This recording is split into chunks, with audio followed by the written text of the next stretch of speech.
Greetings, Mavericks and new viewers.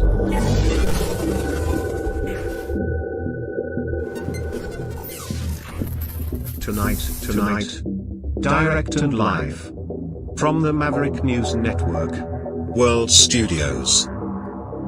This is Maverick News with Rick Walker.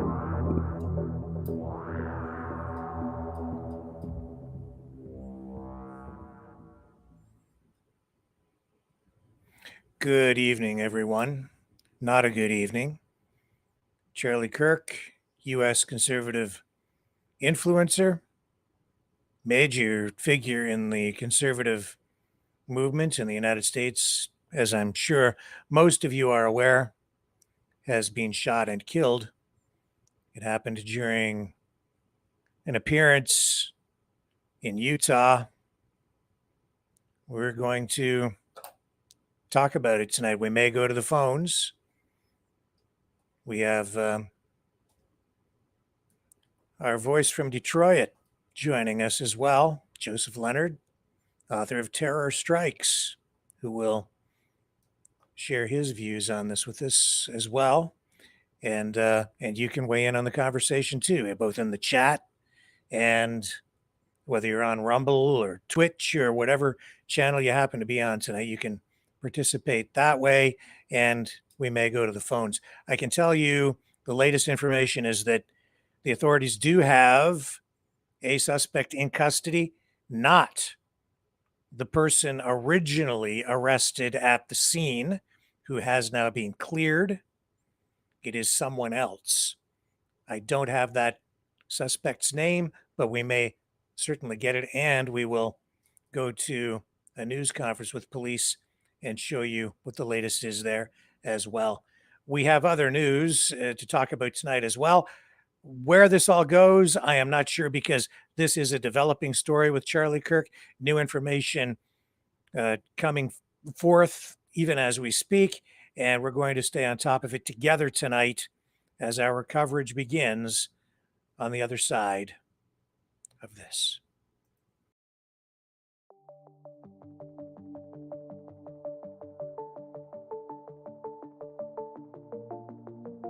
Greetings, brave Mavericks. Our quest for truth continues. We go beyond fake news. Together we expose propaganda. Together we pull others out of rabbit holes. We are Maverick thinkers. We are all unique individuals, defenders of individual rights and freedoms, credible, trusted, grounded in reality. Maverick News. Defending free speech.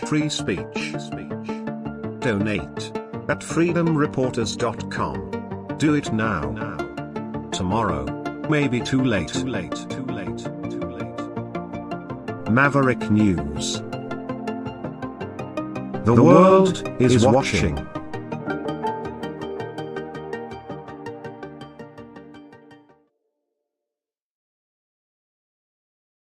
Okay, first off, let's bring in Joseph Leonard. Hello, sir. Hello. From Detroit. And as you saw, I sent out a terror strikes coming soon to a city near you update. The subject line, update, terror in Utah, Kirk assassinated. That's the right word, assassinated. Okay. I've been thinking about it in those terms as well, like, was he just shot? What was this? Was this a political assassination? And I think that you may well be correct in that, but I guess we need to also assess what happens with this suspect. I guess they have just taken into custody, not the guy who was originally arrested, No. who I guess was cleared. Actually, I have video of that. Let me bring that up. This was from earlier this afternoon. What time was it when Charlie Kirk was shot in Utah? 12 something, I think, Utah time. Okay.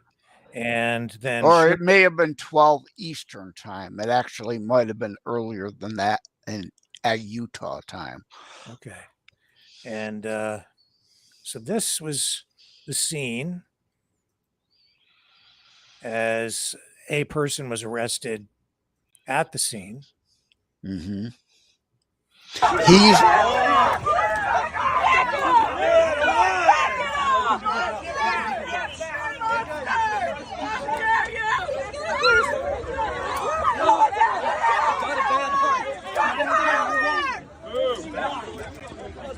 Get on! Get the fuck up! How dare you!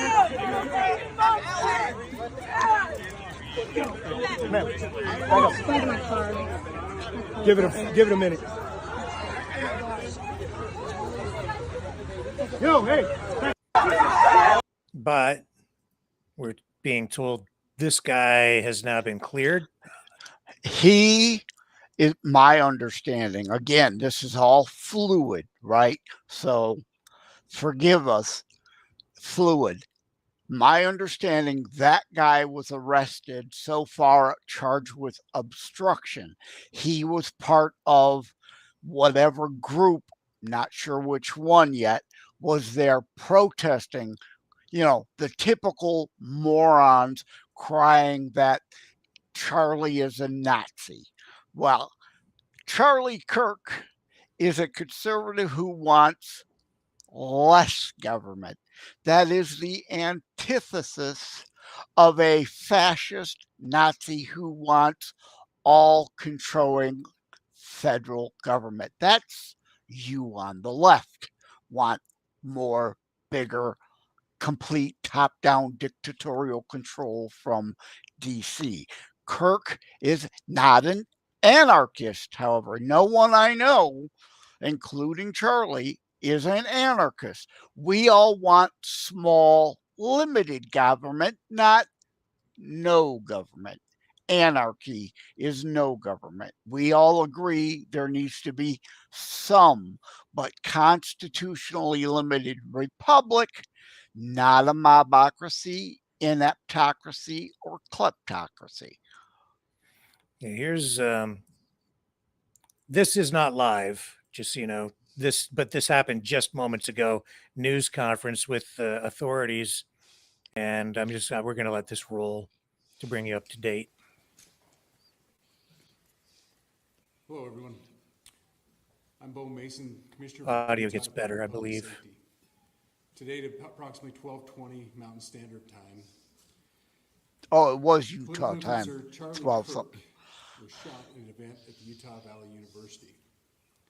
He was taken by private vehicle to Timpanogos Hospital, where he later passed. The Utah Department of Public Safety will be co-leading this criminal investigation to find this killer, along with the Federal Bureau of Investigation. We're working in unison with the County Sheriff's Office, the local police department, and the University Police Department, all of which have been very cooperative and fully engaged in this process. Shortly after the shooting, we did have a suspect in custody, George Zinn, but he was released from custody after we identified that he did not match the shooting suspect and was not an accurate person of interest. However, he has been booked into the county jail by Utah Valley University Police Department for obstruction of justice. We do still have an active investigation for the person of interest. This incident occurred with a large crowd around. There was one shot fired and one victim. While the suspect is at large, we believe this was a targeted attack towards one individual. And I have more info. In our state and in our country. As we heal, we encourage everyone who is struggling with news of the incident to call 988, our state mental health crisis line. In addition to that, our partners with the FBI will also be discussing other ways we can communicate through the public for tips and other information. Thank you. Suspect is in custody. On behalf of the FBI, we extend our sincerest condolences to the family and friends of Charlie Kirk. Our thoughts are also with the people who witnessed this traumatic event. We know that. Hang on. And of course, it gets interrupted by a first shooter game. Oh, great. Personnel from the Salt Lake Field Office responded immediately. We have full resources devoted to this investigation, including tactical, operational, investigative, and intelligence. To be clear, the FBI will fully support and co-lead this investigation alongside with our partners. We are working on setting up a digital media tip line, and as soon as it's established, we'll get that information out to everyone. I know there's a lot of questions. This is very much an active case, and this investigation is in its early stages. We are following all the leads and all the evidence. If anyone has any information, please report it to the FBI or local law enforcement. Thank you. OAN has shown video of the actual On behalf of shooting. President Tumenez, who we've been communicating with, and she's on her way back right now, I say that on behalf of Utah Valley University, we are shocked and saddened by the tragic passing of Charlie Kirk. We express our sincere condolences to the Kirk family. We grieve with our students, faculty, and staff who bore witness to this unspeakable tragedy. He was invited by the student group Turning Point USA to speak on our campus. We firmly believe that UVU is a place to share ideas and to debate openly and respectfully. Any attempt to infringe on those rights has no place here. We do not condone any form of violence at UVU. There we go. And seek to make our campus a safe place for all. Ladies and gentlemen, thank you for joining us on this dark and tragic occasion. I want to thank our law enforcement officers who are leading this investigation, starting with Chief Long and his response here with the UVU Police Department. We're grateful for your leadership and your team. And again, to the speakers that you've just heard from who are co-leading this investigation. I also want to recognize Sheriff Mike Smith, who has been an invaluable partner as this investigation moves forward. I've been in touch with President Trump, with FBI Director Kash Patel. We are completely aligned with our state and federal partners as we work through this case. Now, this is a dark day for our state. It's a tragic day for our nation. And I want to be very clear that this is a political assassination. We are celebrating 250 years of the founding of this great nation. That founding document, the Declaration of Independence, that this great experiment on which we embarked together 250 years ago, that we are endowed by our Creator with certain unalienable rights. The first one of those is life. And today, a life was taken. Charlie Kirk was first and foremost a husband and a dad to two young children.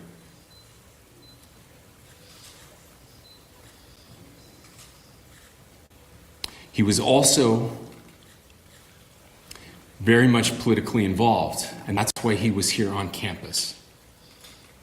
Charlie believed in the power of free speech and debate to shape ideas and to persuade people. Historically, our university campuses in this nation and here in the state of Utah have been the place where truth and ideas are formulated and debated. And that's what he does. He comes on college campuses and he debates. That is foundational to the formation of our country, to our most basic constitutional rights. And when someone takes the life of a person because of their ideas or their ideals, then that very constitutional foundation is threatened. Now, we have a person of interest in custody. The investigation is ongoing. But I want to make it crystal clear right now, to whoever did this, we will find you. We will try you. And we will hold you accountable to the furthest extent of the law. And I just want to remind people that we still have the death penalty here in the state of Utah.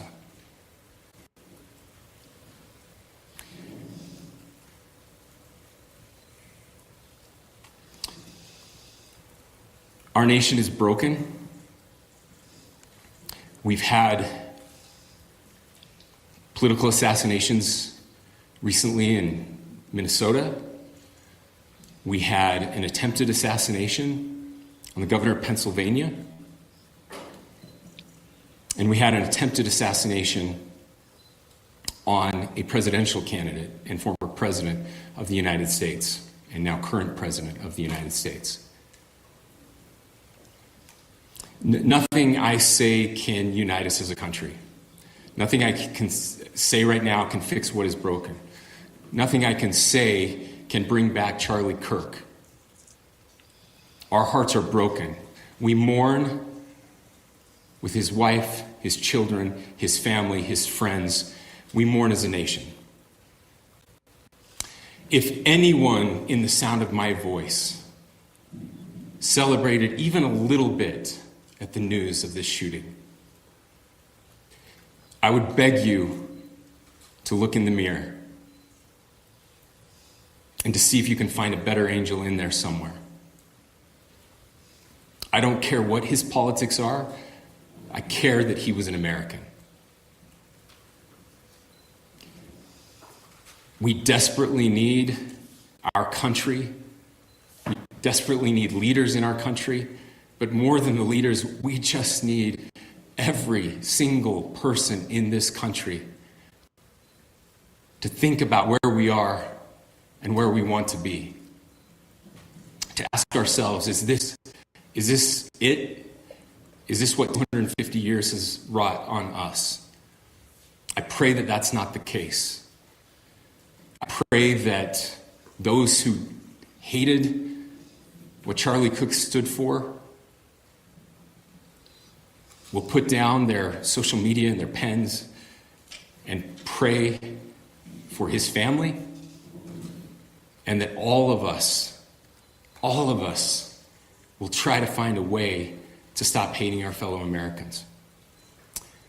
With that, we're happy to take a few questions. The FBI director is posting that a suspect is in custody. I would just like clarification. Do you or do you not have a suspected shooter in custody? We have a person of interest in custody that is being interviewed right now.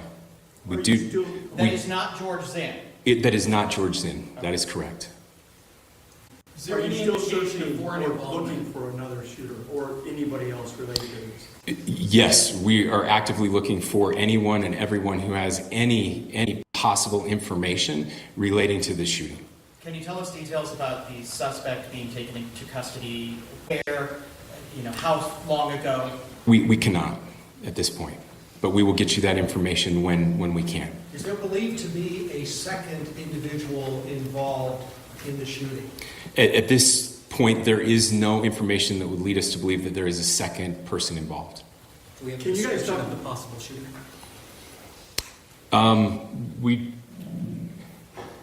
Do you want to talk about what we know there? Yeah.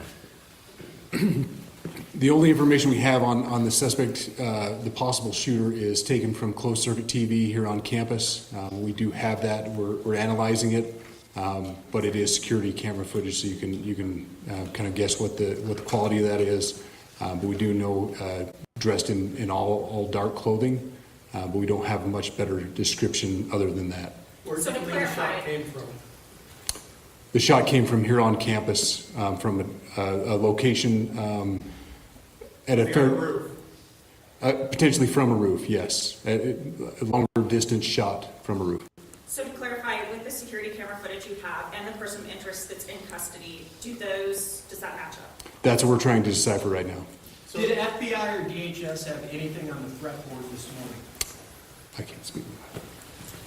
I'll just say that the investigation's ongoing, and as soon as we have further information, we will be sure to release it. Any indications of foreign intelligence involvement? As of now, I can't comment on any of that. Thank you. Can you talk a little about the security of the event itself? Who was there security-wise and what happens on these kind of events? Chief Long. So my name is Jeff Long. I'm the police chief here at UVU, and I'll tell you right now, we are devastated. We're a small police department. We have a very large campus. We have over 40,000 students, and we love our students. We love our visitors, and we're devastated by what happened today. This is the police chief's nightmare. I'm very saddened for the Kirk family. I know his wife and parents found out about this. You know, obviously he's away from home. He's here in Utah. They find out by a police officer that visits their home. That's tragic. Nobody wants that. But I can tell you about our venue today. This was an open venue. This was outside. We did have 6 officers working that event. We had probably over 3,000 people that were in attendance. It sat down in kind of a bowl area here on the central campus. We have a waterfall area. And so he was kind of in a lower area, surrounded by buildings. We had some plainclothes police officers that were in the crowd as well. We train for these things, and you think you have things covered, and these things. Unfortunately, you're watching this live press conference from Warren, Utah. Normally, we were on the air with World News Tonight. We will join the broadcast in just a moment. I want to bring you up to speed on what we just learned. There is a person of interest now in custody. They are interviewing this person. It is not the same person that was taken into custody for a short period of time earlier in the day. That person has been cleared. Again, there is a person of interest in custody. They have no intelligence at this point to believe that there was anyone else involved as of yet. Say the question again. I don't know if I understand what you're saying. When Charlie Kirk was shot, he was answering a question about mass shootings specifically. Was that person apprehended, and do you know who asked that question? I do not. We do not have that at this moment. What has happened with you? Ladies and gentlemen, we have time for just one more question, so thank you. Yeah, a question for the chief as well. Was it your team or Kirk's team, or a combination of both, that kind of set the security protocol for the event? So we work together. He has his team, and they do this all over the country. We all know that. This is not uncommon for them. They're very comfortable on campuses, and I was coordinating with his lead security guy, and we were working together. Was this a sharpshooter type shot? Ladies and gentlemen, those are all the questions that will be answered today. Again, thank you for covering this. We will be updating you as soon as we have additional information through normal channels, working with law enforcement. Again, our deepest condolences to the Kirk family and to the students who were there today. I would just ask everyone everywhere to please pray for their family and to pray for our country. We need it now more than ever. Thank you. Yeah, there are 3 people to be aware of here. George Zinn, who was arrested for obstruction, who was there as part of, we don't know yet what, not yet named identified group to disrupt the event. A second guy that they spoke to has been spoken with. The guy who asked the question of... Can we pause for a moment? So the first guy, this is George Zinn. Mm-hmm. So what we heard in the news conference is that he was charged with obstruction of justice. So is there other information that you've seen that indicates that he may have known the shooter? No. Okay.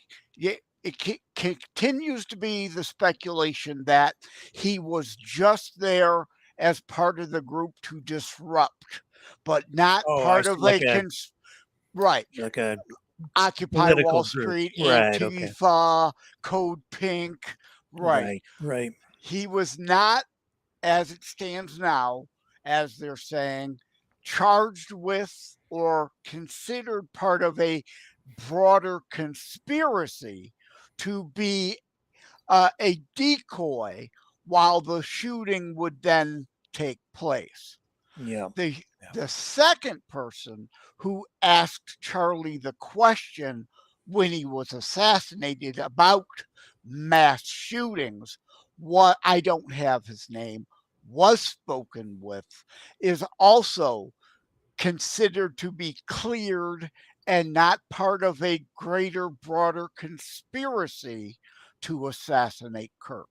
It's still speculation, and we don't have his name, but OAN has, there was a guy on the street who was live streaming officers as they arrested the shooter. Literally, the guy in black with a hat, long hair, white guy with a bolt action rifle, not an AR-15 or anything advanced, a bolt action, likely single shot rifle that's in custody for the assassination of Kirk. Here's a new video. I guess that's not a great one, but it shows where he was. Well, this is about, this apparently has something to do with another person being spotted on a roof. Is that what you're referring to? No, this is where we're assuming at this point, this is where the shot came from. Well, there are people who have video of a person running and laying on a roof. So let's get right up. Yeah. You think he'd already be in place? See, right you would there. think that. Yes. So there's somebody on the roof right there? Just saying? Huh. He just ran from over, where's my finger? Whoa. From over there, ran in, and now he's right there. Just saying, just getting right up. Yeah. You think he'd already be in place? You would think that. Were you able to pull the video from OAN of the arrest of the shooter? One America News, OAN. Yeah, but you mean a different one than the one I showed? Yes, already? not this. Well, I'll look for that in a moment. Yeah. So here's this, and there's a picture of the guy on the roof right there. See? Yeah.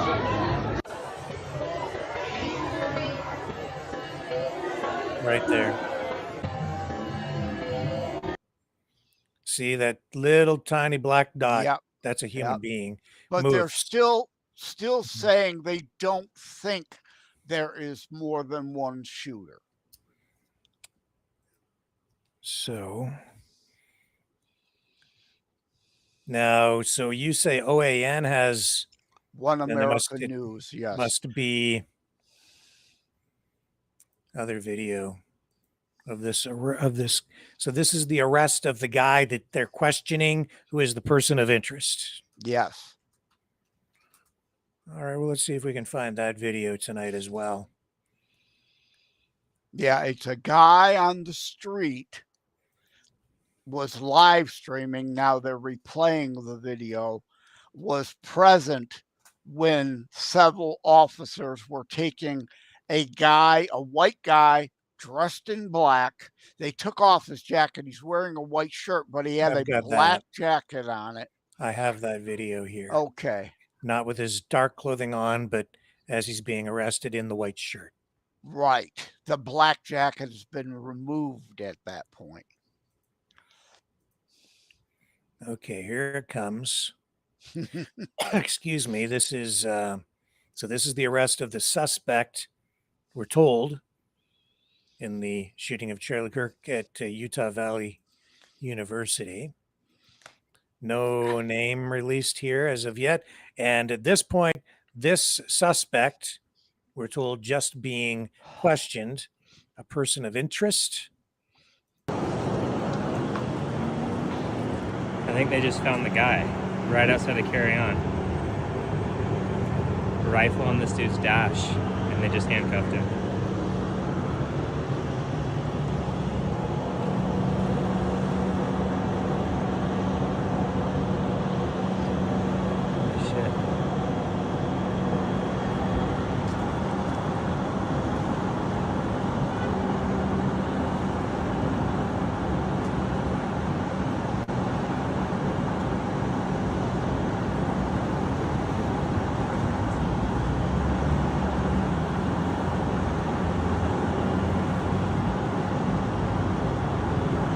Full of stuff, whatever's there.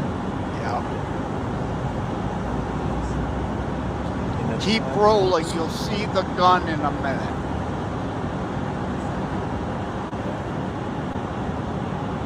Do you see his gun?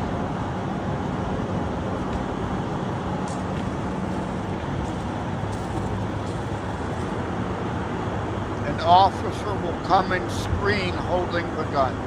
Why would he need green tape? Rules, tape, plastic? See, there's the gun. That's his rifle.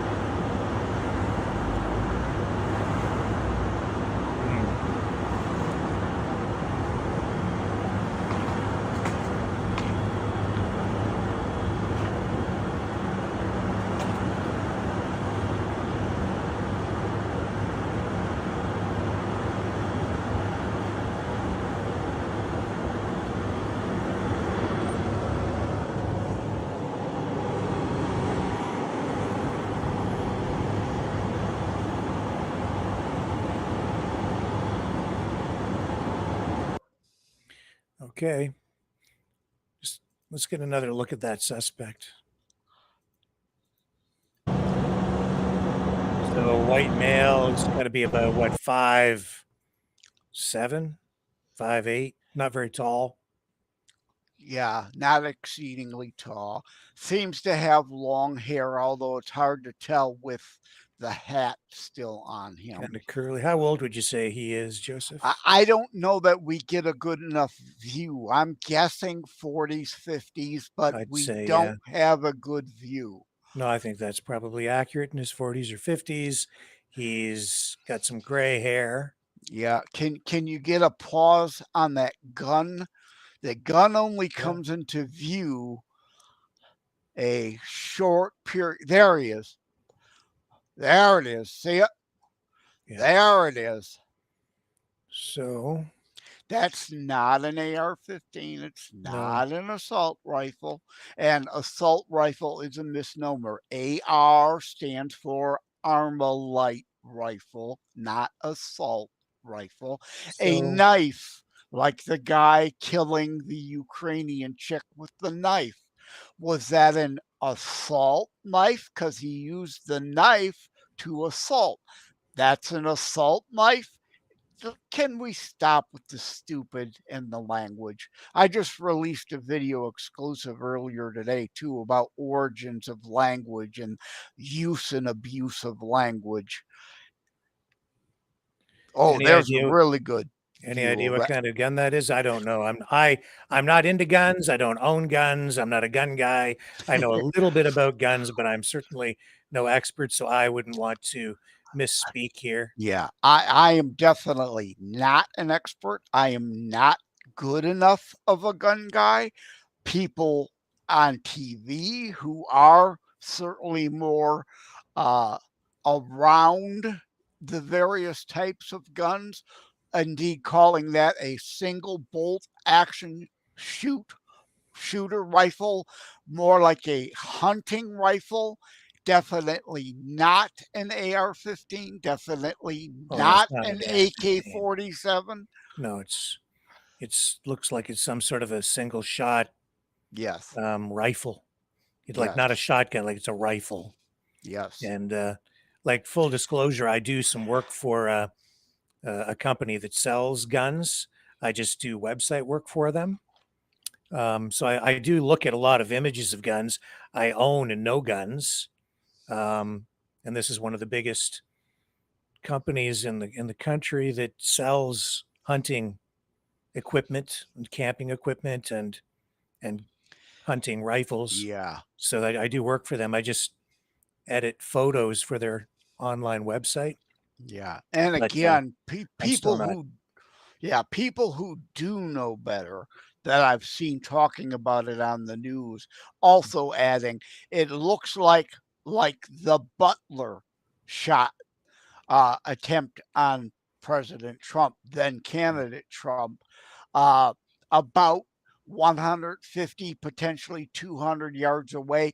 You don't have to be a Navy SEAL you can't have just gone to Walmart, bought a rifle, put a scope on it, and make that shot the next day. You have to have handled a gun and taken some practice with a gun to make that shot, but you don't need to be a sharp shooter, so to speak, to make that shot. That There's shot a better was taken view from, we're told, somewhere between 100 and 200 meters away. Yep. depending on where it may have come from. Yeah, there's a pretty good shot. I think maybe you're right. He may be closer to in 50s because it does appear to be graying in the hair, which would probably make 50s rather than 40s. But let's say somebody twice Charlie's age, most likely, assassinated him.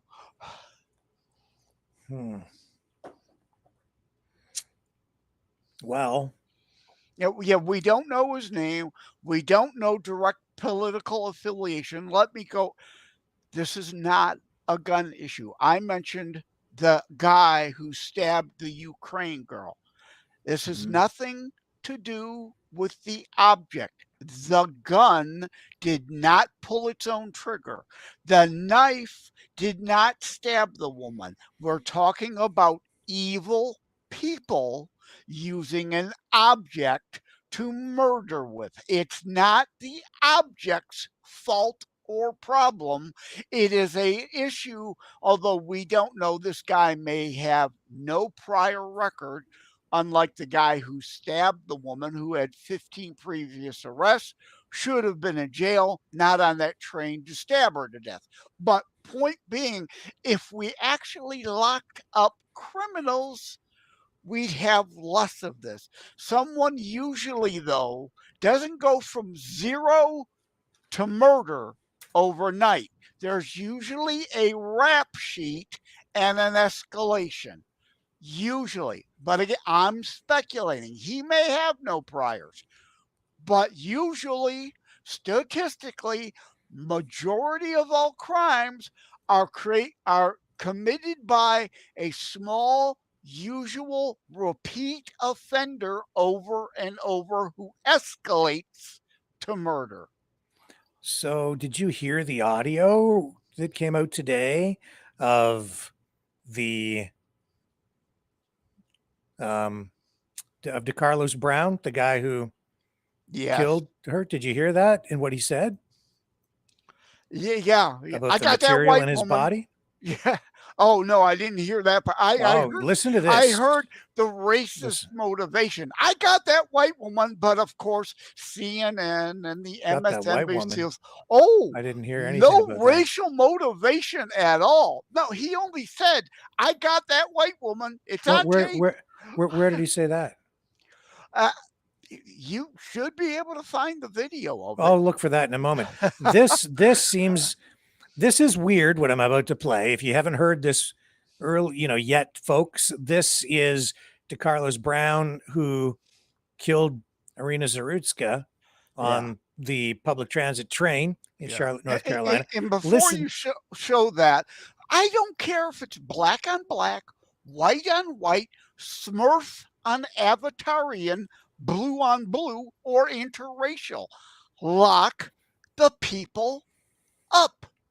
Period. Well, listen to this. This is disturbing. So you said something in your body did what? Nah, the material, put it like this, the material using my body to stab the lady. So he's claiming he was a Manchurian. No. And so she just got stabbed. Yeah.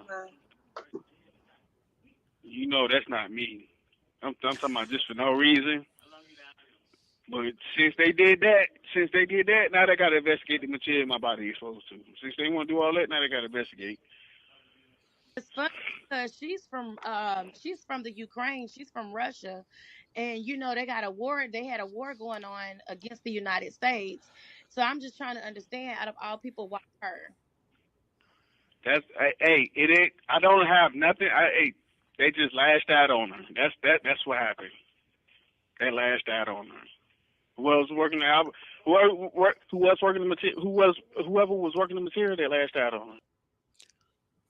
So he's claiming he's Sirhan, and the CIMK Ultra activated his programming, and he just stabbed the nearest woman. That's his defense, apparently. I'm inclined to think that something's whacked, and that may have some truth to it, though, Joseph. I'll tell you why. Because as I go through all of these crazy assassination attempts, and now the Charlie Kirk King, which I don't know where that's going, but then this thing with Irina Zarutska, there is a common thread that runs through all of this stuff. And when you read the manifestos of these crazy people, it's like they're all very similar. They all seem to have the same kind of narrative in it. And this guy, if you take a step back, keep an open mind, this is what I think is largely driving some of this. Maybe that's the case here, and I can't say for sure, but this fits what I've been saying here for the past year and a half. People are too much drugs. You give somebody with a mental health issue to begin with drugs, then you sit them in front of a computer. In some cases, where the algorithms are feeding them constantly stuff the stuff practically drives me crazy. And some people question my sanity, and justifiably so, given the subject matter we deal with here in terms of politics every night. And it is literally enough to drive some people crazy. You combine that with mental health issues, drugs, and then constant drip, drip, drip, or maybe just information overload on conspiracy theories, crazy, just wacky politics, stuff that people can't explain, and maybe even targeted messaging aimed at certain vulnerable people. Now, that would be a bit of a conspiracy, maybe, but I don't think it's far-fetched because the technology is certainly there. And then you take a guy like this who is watching way too much Alex Jones and thinks that he's been injected with nanoparticles. Oh, this guy's got nothing to do with Alex Jones. No, I'm just saying, look, people believe this stuff. I went to a garage about a year ago, very level-headed guy as far as I knew, who I've been dealing with him for a long time. I won't tell you his name. I won't tell you which garage. He's a mechanic, and I was having a conversation with him one day, and he said to me that he watched a video of people who had been injected with the jabberoonie, and they all had the what do they call it, the graphene oxide particles and nanoparticles injected into them. And then he saw this video with all these people with their heads blowing up, and he believed that it was because of the 5G. And he believed it to be true. And he's like, that's what's happening. All these people, one of these days, they're just going to turn that 5G on and everybody's head's going to.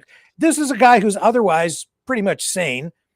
So I'm just saying that you take somebody like that, yes, that may be the thing that triggered him. Like MK Ultra, or just inadvertent, taking information that's just twisting his mind around. It's not a healthy environment out there. Political division, polarization, radicalization, different political groups trying to radicalize people, way too much drug use out there, mental health problems to begin with. Then you subject them to this constant barrage of crazy stuff on the internet, from people with lizard brains to going down into tunnels and who knows what, and they're nuts. I think it's literally driving some people nuts. And so, yes, is that a defense?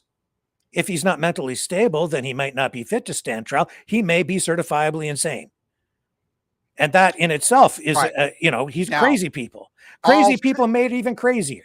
Again, though, 15 prior arrests. Yeah. He should have been in prison. Oh, no doubt. That train. Yes, 100%. And that's a systemic problem. Yes. Where you have to, you're kicking people with mental health issues out back onto the street where they're a threat to the public. Most mental health medications, even those you see on TV, say right in the ads, may cause suicidal ideation. Not usual that you'll kill somebody could be else, all kinds of different medications, but that you'll kill yourself. I can't say. I don't know what drugs he may or may not have been on, but I just see, we do know. I think it's worth looking at. We need to look at this stuff. been in mental health facilities and released. So he likely was indeed on substances. Oh, probably. given to Yes, him. I think so. I Yeah. don't doubt that at all. If it's an MK Ultra And thing listen, or listen to just the and bad listen, medicine, I that don't know. that is what that's how they administered. Well, that's how they conducted the MK Ultra experiments. It was LSD, shock therapy, repetitive messaging over and over again. Now you don't even have to bring the people in to into a hospital or a lab. You just they'll willingly take the drugs, and then you can just target them using simple technology on the internet to feed people whatever you want to feed them on the screen. You can literally, and these are very powerful tech companies, it's absolutely 1,000% possible for people to be fed specific videos, specific information where they even think that they're choosing to watch particular kinds of material when in fact they're actually being fed stuff online. There's a great movie,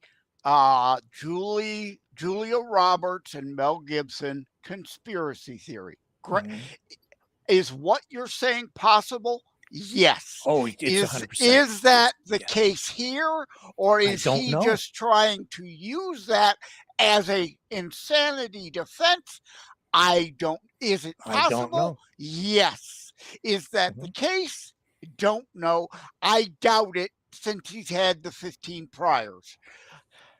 15 priors, and I think also there were indications that he had mental health issues before. He may well believe it, and if he believes it, then that's true in his mind, and then he's doing it because he's nuts, and he's maybe been driven nuts through the drugs and the constant exposure to information that is just exacerbating, making his mental health issues worse. And then he gets on this train, and he's just triggered, and does, I don't know, man, but but it's not good out there right now. It's not good.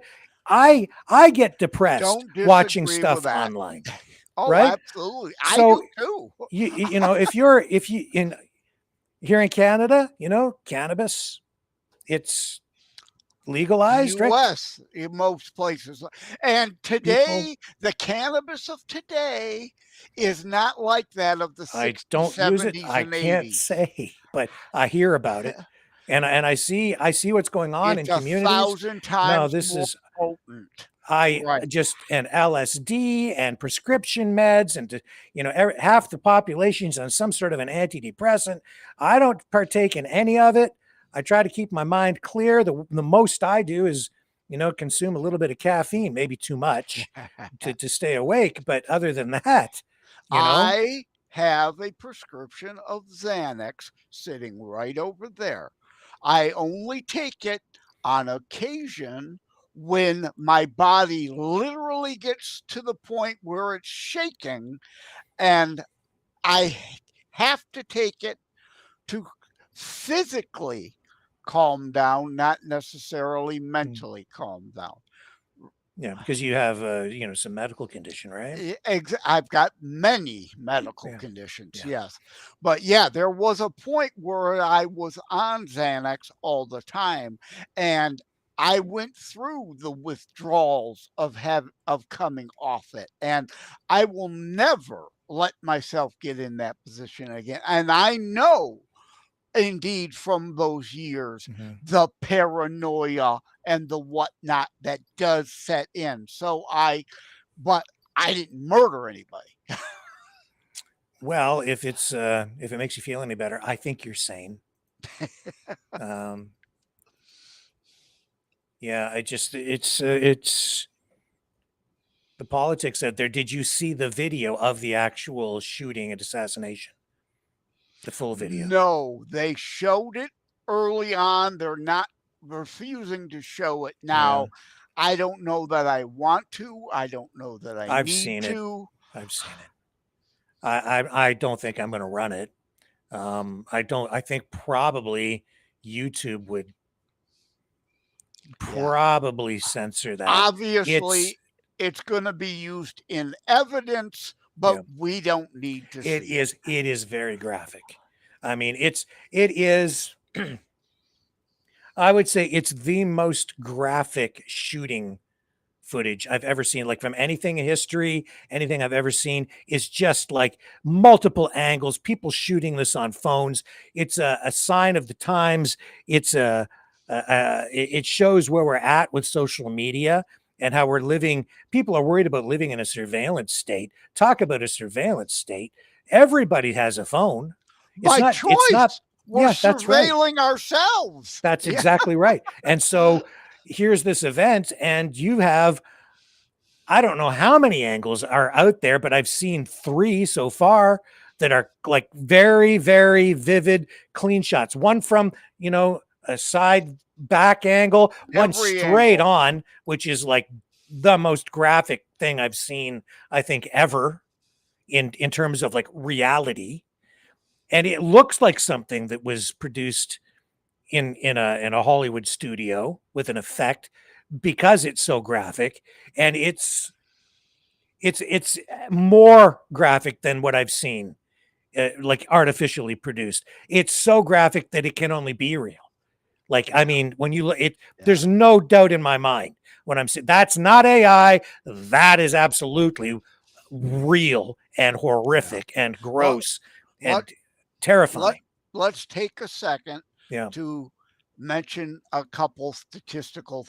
Charlie Kirk, 31, wife, 2 kids, assassinated. And too much of this going on out there. Too much polarization, too much division, too much fighting, too much on all sides, as far as I am concerned, and too much violence now. You may go back to the Sarah Palin using the target. Yeah, the left has done it forever too. Political targeting in a campaign that's been used. Maybe it's too far and we need to stop doing that. But it pales in comparison to the incitement of violence and literal fascists who want federal dictatorial top-down control government, who call everyone else a Nazi, inciting others to violence. People like Kirk, again, wanted less government, not more government, like you fascist leftists. I don't see a comparison between the left and right. No? There may be an occasion right on the right. And indeed, for any one person on the right who does something stupid, I don't I know, can show Joseph. you I think maybe have maybe not complete blinders on, but I think maybe you're wearing glasses that aren't allowing you to see things through a lens of clarity. When was Kennedy assassinated by a Democrat? Now you're going down the right track. Yeah. Reagan attempted assassinated by Hinckley, a Democrat. JFK, RFK, Lincoln, all assassinated by Democrats. When has a right winger politically motivated JFK shot JFK? Someone? You're saying JFK Oswald was a leftist communist. Maybe. It depends on how you view it. But he was a Democrat. All right. Yeah. And yes, Malcolm X. Malcolm X. Malcolm X Jr. Yeah. Trump, the 2 attempted assassinations. Martin Luther King Jr. Martin Luther King Jr. Exactly. Okay, like targeted leftists. Martin Luther King was a leftist. No, Martin Luther King Jr. was not. The one who killed him was. Show me a right-winger registered Republican you just put forth a manifesto who assassinated a Democrat. There are lots of incidents of people on both sides. I'm not buying this. I've seen other people coming online tonight too and saying there's only violence on the left, none on the right. Yes, there is. It's on both sides. Yes, it is. Yes, it is. In Yes, it Canada, is. Jean Chrétien, former prime minister, he was targeted, attacked with a knife. That was in 1995. You For had every one example you've got, I've got like 99 others 99 on the left. Right. Okay. Well, this isn't really helpful. We've got you just had the assassination of Minnesota State Representative Melissa Hortman, prominent Democratic politician. That Killed was by June who? 14th. A Democrat who thought she wasn't communist enough. I don't know. There was a politically motivated attack against a Democrat. So don't I by another Democrat. I don't know if that's actually accurate. Yeah, Joseph. look it up. What do you mean? Like it was a Sanders type who thought she wasn't left. Maybe she wasn't maybe a populist type. This is the point. Like these old labels don't really quite apply. The point is you have in that case a Democrat politician assassinated for political Democrat. reasons. Yes, by another whatever. Democrat. No, you know what, man? You just refuse. You're just as bad as those people on the other side. Yes, you are. You're just as bad. If and when you this show is not me good. a reality, It's always the people on the left. No, it's people on both sides. Not always. It's the division. Not always. Yes, it's not. Always. That's right. It's not always. But it's on both sides. 95% of it. 95%. No, I don't think so. I really. There's too much of this. Democrats. Too many excuses. Too much. You know, our side's always right. No, sorry. There's way too much polarization, and because you're getting this wraparound politically, ideologically now, where the far left is meeting the far right. A lot of these people are in the same camp. A lot of them actually from MAGA, where you've got socialists mixing with fascists on the outer edges of it, and then you've got conservatives in the middle. And I mean, I'm trying to create some new chart out of the whole thing, but you've got this crazy dysfunctional alliance of people that came together to actually build the critical mass to get Trump arrested, and you've got some pretty wackadoodle people in there, and you got a lot of crazy Antifa extremists on who are not anarchists. Right? They may use anarchist tactics. It's all bad. It's all bad. More government, and it's all bleeding together, and it's all overlapping, and people are going and the social media and the drugs and the emotional appeals to people to exploit people. Like it's just bad. The whole thing is off the charts. You've right heard now. me. I agree with you to an extent about the bleeding, right? The libertarians I've coined, right?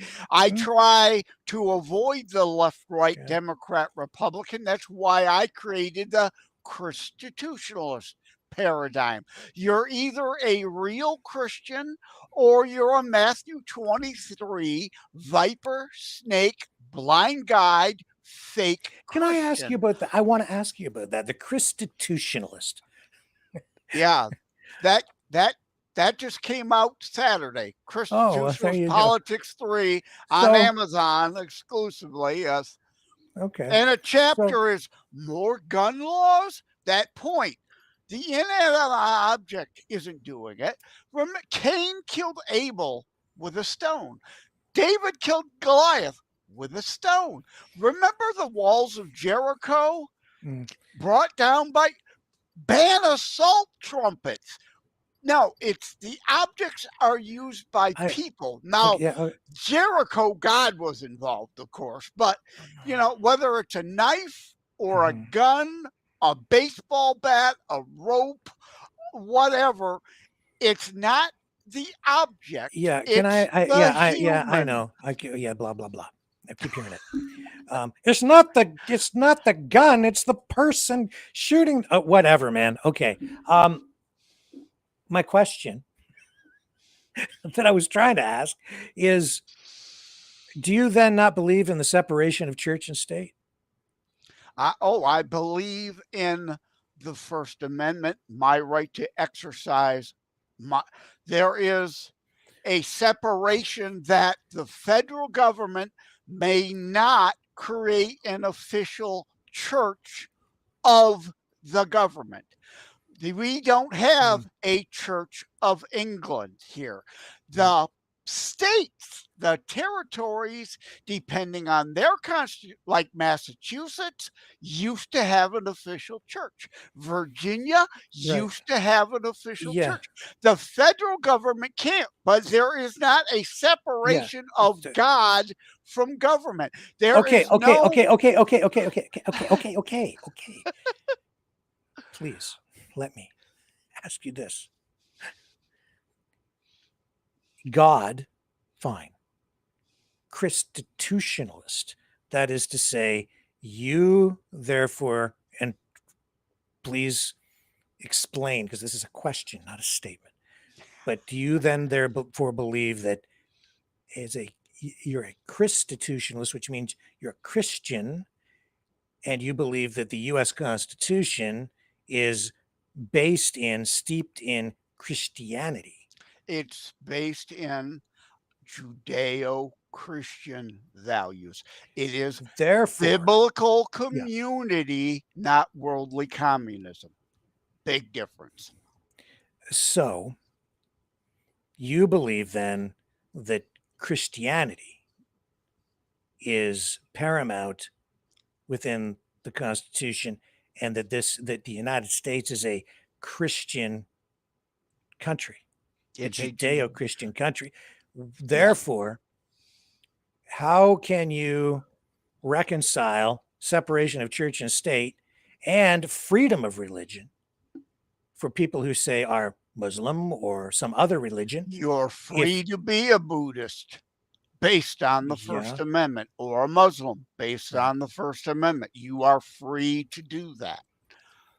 Yes, but if your Constitution is based on Christianity, and therefore all your laws are based on Christianity, then your entire society overlays and legislates morality onto all citizens, including those who have other beliefs and practice other religions.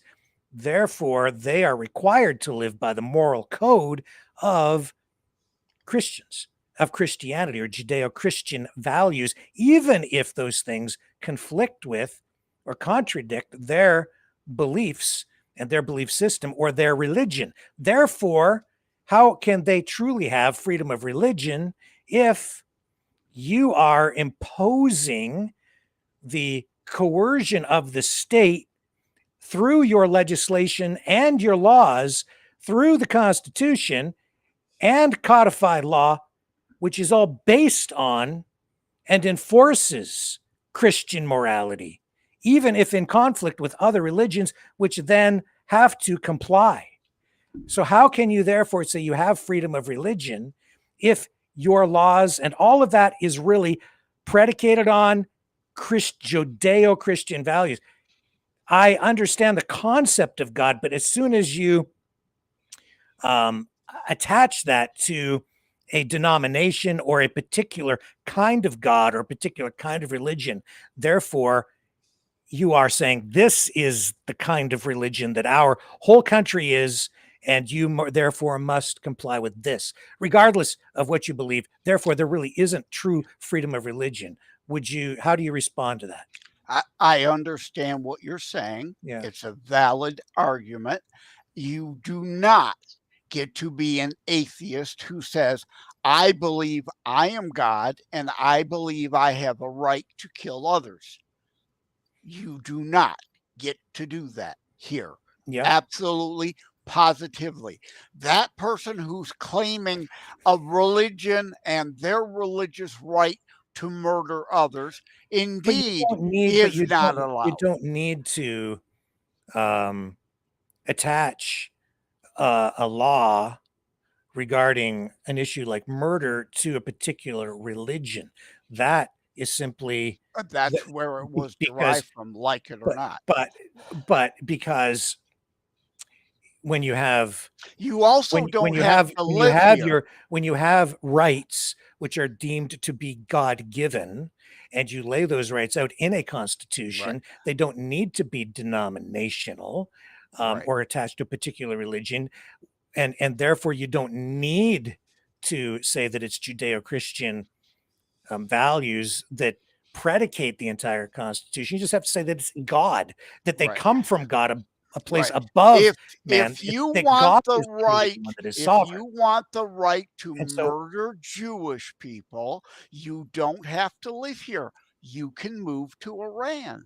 You can move to Gaza. No, that's not the point. That is not the point. And you That's don't not the have point. to be of faith. Penn of Penn and Teller is an atheist, but he's not a Christian-hating atheist. But it's not about religion. It's about everyone's right to live. In fact, they talked about that with the Charlie Kirk killing today in that news conference. He said that, everyone has the right to life. Liberty, and the pursuit of happiness. But that doesn't need to be attached to Christianity. Inalienable life. Doesn't have to be attached to Christianity. And Penn of Penn and Teller says that also. Penn says, I don't have a right to murder you. You don't have a right. I don't get to steal your stuff. You don't get. He doesn't come at that from a religious point, but the point being is he has no problem recognizing historically that's where the laws came from. That's why Moses Not necessarily. No, and not the necessarily. 10 Commandments They do, but they don't have to. And within the Constitution, as soon as you, my point is, Joseph, but as soon as you attach the Constitution to a particular God, where whether it's these are Protestant values, these are Catholic values, these Protestants and Catholics have killed each other too. Yes, that's absolutely. Christianity, Ridiculous. right? So that doesn't solve anything. Doesn't solve a thing. Yes. The point is that the answer to a lot of the division that we're seeing out there, Christians who are doing that. And respectfully, the answer to a lot of the problems we're facing right now is to remove denominational religions or attaching the concept of God to a particular kind of faith, and say that God is supreme and that your rights, these rights are all God-given, but it doesn't necessarily mean they're Christian, doesn't necessarily mean they're Muslim, because if you can impose your will with your religion, then later, if they come into power and they make change, they can do it to you. In fact, the safety for everyone is to remove all of that and say that we all have these rights. They come from a God. It can be whatever God you want. The point is that they do not come from man. They don't come from these politicians or bureaucrats. Correct. So separate the church from the state, then everybody is protected. You all have the same rights under constitutional law, codified law, legislation. You have all the same rights. But you don't have to be a Christian. You don't have to be a Muslim. You don't have to be. Everybody's treated the same. All religions treated the same. And here's the problem. Sure. You're ignoring history. You don't get to rewrite history. Washington's flag says what on it? An appeal to heaven. Jefferson spoke about God's influence in the Constitution. What God? The Judeo-Christian God. Except that in the States, but you do have separation of church and state, and because some people, I think, and I think that Joseph, respectfully, as a Canuckistanian, right? I think the problem in the US and in Canada right now is that people are overlaying way too much religion into everything, and it's amplifying a lot of the problems we're experiencing right now. And as a result, you get exactly what we saw today. To a degree, I agree with you, and I argue that very thing in the book. I make not the third one, but an earlier one. Catholics and Protestants, not real Christians, murdering each other because Jesus never said, go forth and create 100 different churches. Catholic, Protestant, were supposed to focus on Christ, not minor differences in man manipulated doctrine. Man created the denominations, not Jesus.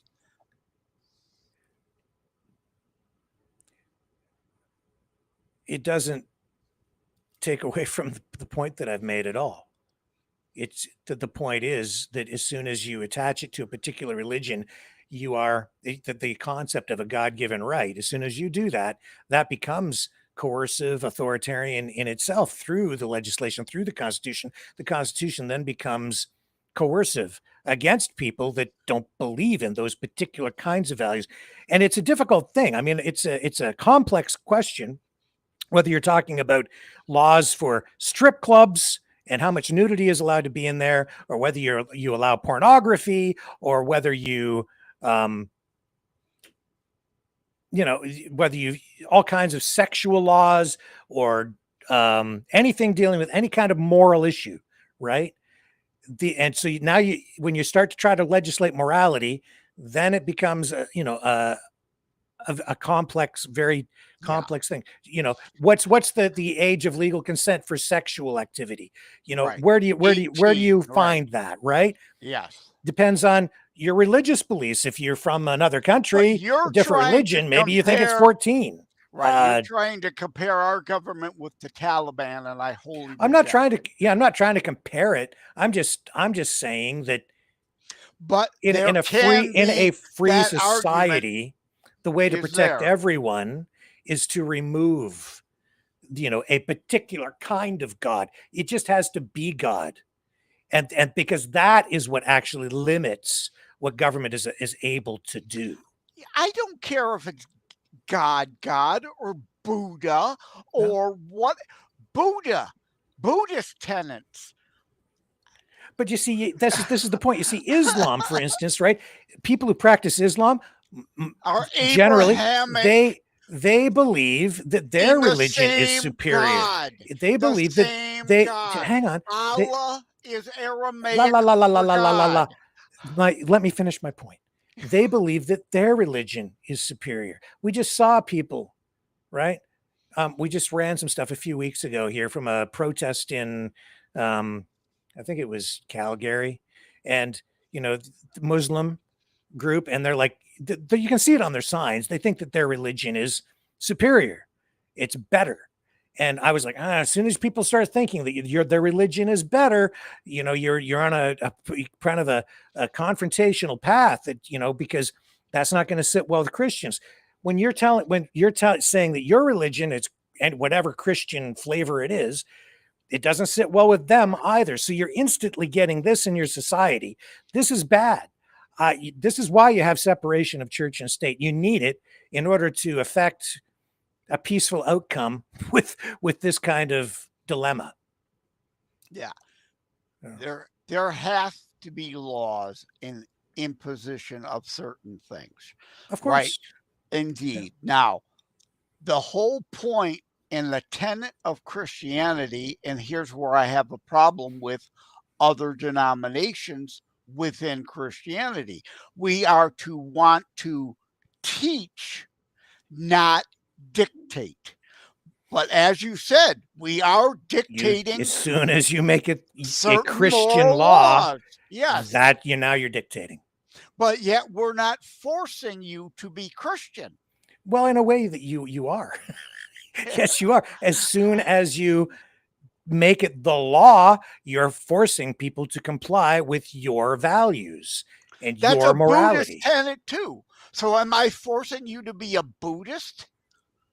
Buddhists believe you don't kill others. But you can be a, but you see, you're missing the point. If you are if you are a Buddhist, you can be a Buddhist. Yeah, I'm a Buddhist, but I live in this country with Christian laws. Therefore, I can't really practice my religion completely or even on the same level as the Christians, because it's their laws that are imposed on me. And if you feel that way, you can go to a Buddhist nation or an Islamic nation. But if you're living in a free country, you shouldn't have to. Islam tries to impose. But if you're living in a free country, you should be welcome here. And if you are living in a free country where you have freedom of religion, which is also a right, then you shouldn't have to do any of that. You should be free to practice your religion, which is why even the Church of Satan is allowed to exist.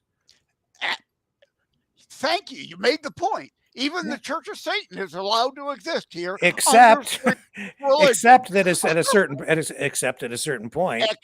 And this is a dilemma. Sacrifice. It's a dilemma, right? It's a dilemma. But that's because you have these rights that are not denominational, that are set out in the Constitution, which is the right to life. Therefore, you can't just go around sacrificing babies. Correct. Right? So, but that doesn't necessarily need to be predicated on Christianity. That's that everybody has the right to life. Or Buddhist, yes. And that right comes from God, whatever God that may be. Even if you want your God to be Satan, you can say, well, my rights come from Satan. Fine, I don't really care which God you chose when you're in court and you're fighting in the Supreme Court for a decision on something. It doesn't matter. I don't need to even know what God you think your rights come from. We just know that they do. They don't come from the judge. They don't come from Donald Trump. They don't come from anybody. The point is they come from a higher place. I expect Rick to break into John Lennon. Imagine there's no hunger. No, well, that would be nice. No religion too. Yeah. It's not about no religion, Joseph. It's about making sure everybody has the freedom to practice their religion without being oppressed. No, not really. To a point. Every nation, but everybody needs to be treated equally. And if all 200 nations on the planet have red lines. Yeah. We're gonna move on. We're gonna move on before Joseph and I get sucked into a much deeper, heated debate. I'm not heated at all. It's a very complex question. It is complex. Absolutely, positively. Frankly, putting constitutionalist, it leaves a bad taste in a lot of people's mouths. Let me come back in a moment, and I think I honestly think that is what is at the root of a lot of the problems we're having right now, especially here in Canada with certain wings of people in different political groups. I'll be right back. You know, someone very profoundly once said many years ago that if fascism ever comes to America, it'll come in the name of liberalism.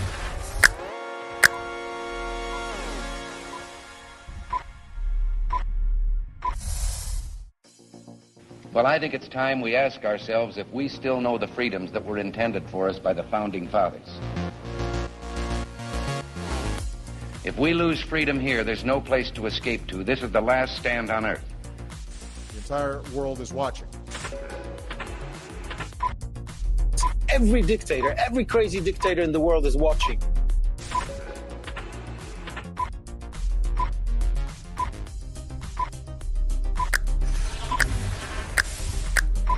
The world is watching.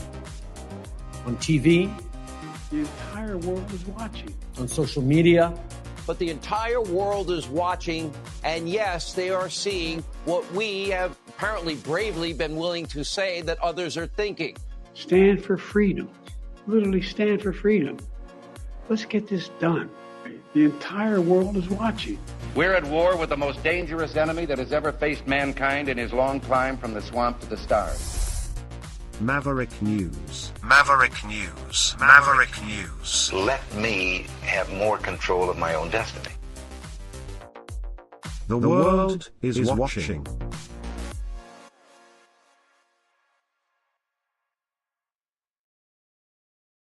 Yeah, I want to make a hyperbolic statement. Really? Know in advance. You never do that. Right? We found Rick Walker is a John Lennon atheist Soviet communist. who attacks Christianity today. Now, I know that's not true. I know you're playing devil's advocate, but I know that Media Matters might indeed actually call you that, because they would want to agree with you if that's what you actually were. I know you're just trying to make argument for argument's sake, and I've got no problem with that. I don't believe it when I say, but you sure sounded a lot like John Lennon atheist, like a Soviet communist. godless communist. Yes, you sure sounded like it. Well, I do believe in the separation of church and state, and I do believe what I said. I don't think that God should be in our constitutions, either in the U.S. or Canada, designated to be Christian. It doesn't need to be, and by removing that, I think that eliminates a lot of the systemic, built-in automatic friction. Yeah, that I erupts understand between what all you're the groups. saying, but at the same time, like I said, whether you like reality or not, you don't get to rewrite history. We are what we are. Well, you do have precedents for separation of church and state, including in Canada, and we are as much as here's the thing, Joseph. All these guys who say that the United States is a great Christian nation. I look around the U.S. I look at Canada. I look at all these Christians that want to get rid of all the Muslims, and I'm like, have you watched your language lately? Are you out there doing drugs? How much pornography is produced out in California every day? What am I looking at on X? What does Matthew 23 Christians? Snakes. They're what? Yes. Matthew 23, vipers, snakes, blind guides. I'm just when I look at at U.S. society, when I look at Canadian society, I just see a lot of hypocrisy. And no, I don't want to expel all Muslims. Thank you. I am supporting Dr. Zuhdi Jasser for Congress in Arizona, a Muslim American born abroad as a Muslim, still a practicing Muslim, the author of Islam, called Reform, the battle for the soul of Islam. He's trying to be a Martin Luther within Islam. I don't want to expel all Muslims. I do want to expel madman dummy type radical Islamists. There is a difference. Yeah, I want to expel anybody that wants to blow people up or kill people. Yeah, I'm not Muslim or Christian. Doesn't matter. In terror strikes, off to I the talk about crowbar Hilton for you. Yoko, Yeah. the Supreme Truth and Christian cult that engaged in terrorism. I don't think you have to go all the way to a cult. You might just have to look at, like, what's her name, Valentina Gomez from Texas, who just took a flamethrower to a Quran. How do you feel about that? Yeah, too far. Too far. Absolutely too far. Yeah. I agree. She's nuts. And not a good Christian. No, that's not a good Christian thing to do. That's a Matthew 23 viper snake blind guide. Yeah, clickbait artist, political opportunist. Yeah, that's what she is, in my view. Now that we've come around to something we can agree on, we're absolutely we're very much aligned on things more than people might think. Absolutely. No, we are. Yeah. We may argue a little back and forth. Discuss, debate. But we are more alike than we are different. Absolutely. Yeah, well, you're except you're way better looking than I am. That's well, thank you. I have to concede. I have to concede on the looks department for sure.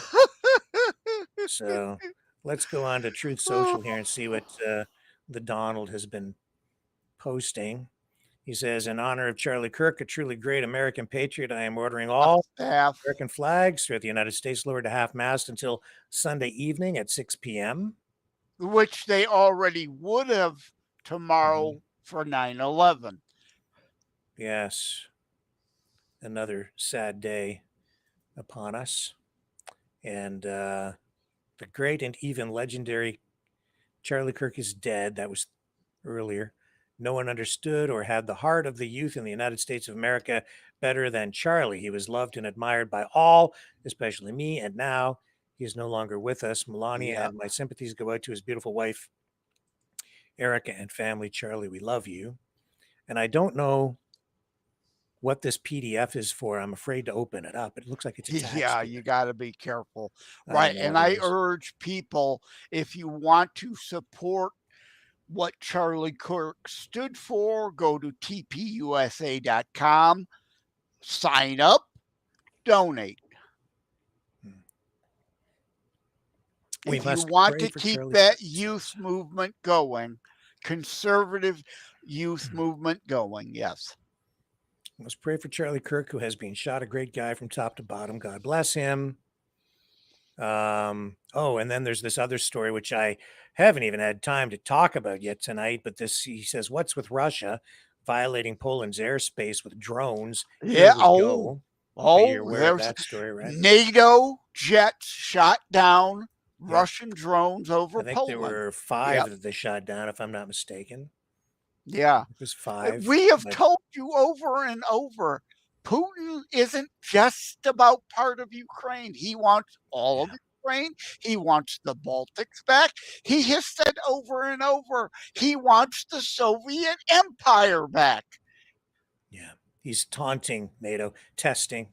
Yep. And it's not the first time Russia has flown drones into And I say NATO over and airspace. over, we should move most of what we have in Germany, one, to punish Germany for not spending what they're supposed to on NATO. 2, why should we keep rewarding their economy when they've been buying Russian energy? Move most of our troops to FOBs in Poland. Who wants us there? Who offered to spend $1 trillion to make bases for us in Poland? Let's shift to Poland.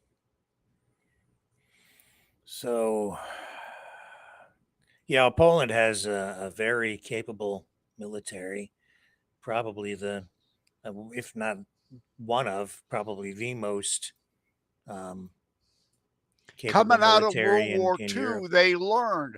And Yeah. after the fall of the Soviet Empire and they got their freedom back, they learned indeed peace through strength.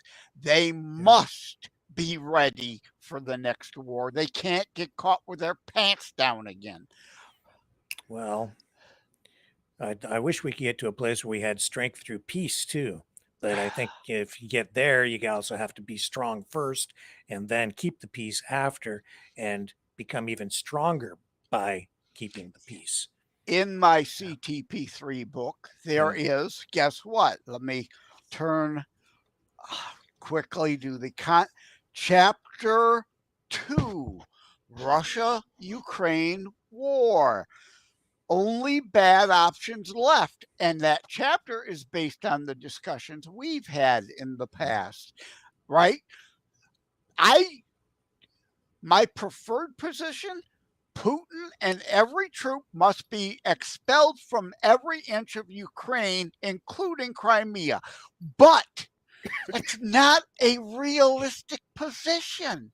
It's just not. That's not going to happen. So what can we do instead to get to some kind of stable peace?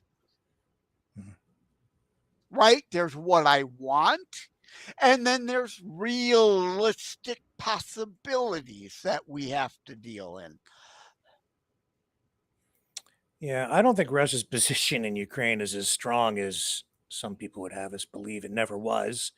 We were told by some of those pro-Russian influencers that I honestly was listening to early on that it would be over in a matter of weeks and Ukraine didn't stand a chance and and here we are 3.5 years later. Right, Ukraine, like Poland, knew it was coming.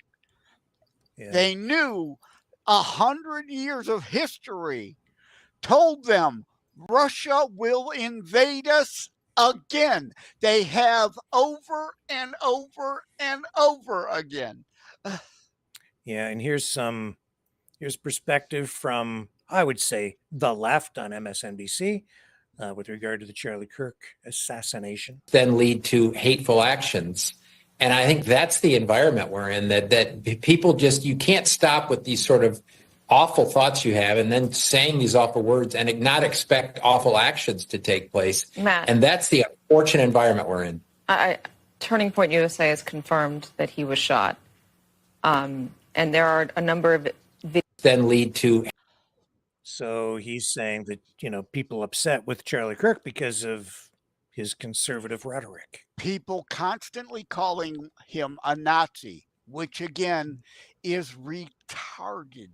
Charlie Kirk wanted less government, not an overriding overall fascist government. So the left rhetoric has just been retarded on that point. But don't you think that the Trump administration, as it stands now, has become rather authoritarian? Perhaps particular aspects. A lot of aspects. But when we've pushed, it's been pushed, the pendulum has gone so far to the left. Like the crime issue, wanting to send in the guard. That is rather authoritarian-ish. Pretty darn authoritarian when you got the military on your streets, But he has that right as commander-in-chief in D.C. because it's a district, not a city. He ain't it's stopping not there. A state. He doesn't have he the did it right. in L.A. Right. Well, there were exigent emergency authority circumstances that allowed temporary. And again, they weren't there to enforce and make arrests. They were only there under posse What about the people? Federal buildings. What about the people being rounded up by ICE and deported without due process? Most of them have had their due process. What about the ones that didn't? They deserve a due process of some sort. Yeah, they Absolutely. do, but they didn't get it, and they're not getting it. And some of them have been deported. What about the fishing boat that was blown out of the water with 11 souls on board this past week? Congress authorized use of force on the war on terror. The cartels have been declared terrorist organizations. They declared them his terrorist authority. Organization. Who gives them the authority to decide that Congress people on a fishing did. boat? Congress did. So Congress gets to make the rules for the world on international waters. Only for the U.S. Only for the U.S. So it's okay for the U.S. to go around blowing. So let Venezuela declare war on us. Please go ahead. Oh, I see. Some might makes right. In many cases, like it or not, it does. So Venezuela doesn't have too bad for them. So from now on, anybody that Donald Trump or Marco Rubio deemed to be, or Pete Hegseth, if they say that fishing boat right there, they probably have drugs on it, blow it out of the water. Kill those people. That's okay. Under congressional authority. Who cares about Congress? Yes. This is international waters. Who says? Congress? Congress gave the right to the president what right? American military. What gives him the right? What gives him the right? Sue us in international court then. Go ahead. Yeah, except the United States is immune because the United States doesn't belong to the ICC. They don't join. They're not subject to the ICC rules, just like Russia. The two superpowers, they refuse to participate or allow themselves to be held accountable in any kind of an international court. They make up their own rules. Is that right? Even Rand Paul seems to think that the U.S. government has gone too far by blowing up that boat. How do you know? that the 11 people on that boat were all drug smugglers? How do you know that even if even one of those people on board was a victim of human trafficking? Collateral damage. Collateral damage. So that's okay. Yep. It's not nice. So you brought in aircraft carriers, destroyers, about what, a dozen U.S. warships, F-35 fighter jets, drones, and submarines to blow up a fishing boat. That's okay. That's a little overkill. I think we should strike every cartel compound in Mexico. Assuming that it was drugs on board, how do they know? Where's the evidence? They blew it up, whatever was on there, including the people. Is that right? This is a Tet false flag?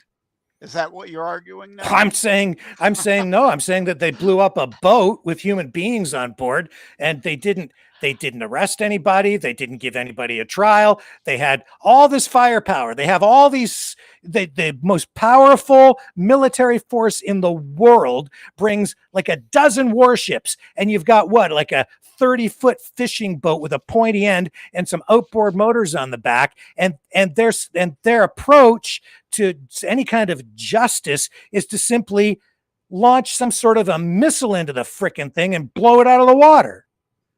And I say it's about damn time we take the war on drugs and the war on terror seriously. Okay. So you just take the war, your war. So you're going to war with Venezuela then, is what you're doing. Yes. Okay. So how long then, Joseph, before you come to Canada and invade us? Canada isn't shipping drugs. Yes, we are, apparently, according to Donald Trump, which is a lie, but he's saying we are. He says it, he's been saying it repeatedly. So when are you invading us? Through there, yeah. When there's some fishing boats out on Lake Erie right now, I'm pretty sure, except it's dark. But wait till morning. There'll be lots more out there. You can blow those out of the water too. How about that? Well, it definitely goes back to Prohibition days. There might be drugs on board. A lot of drugs and alcohol coming across the Detroit River. Yep. You never know. Might have to blow us Canuckistanians to smithereens. Is that right?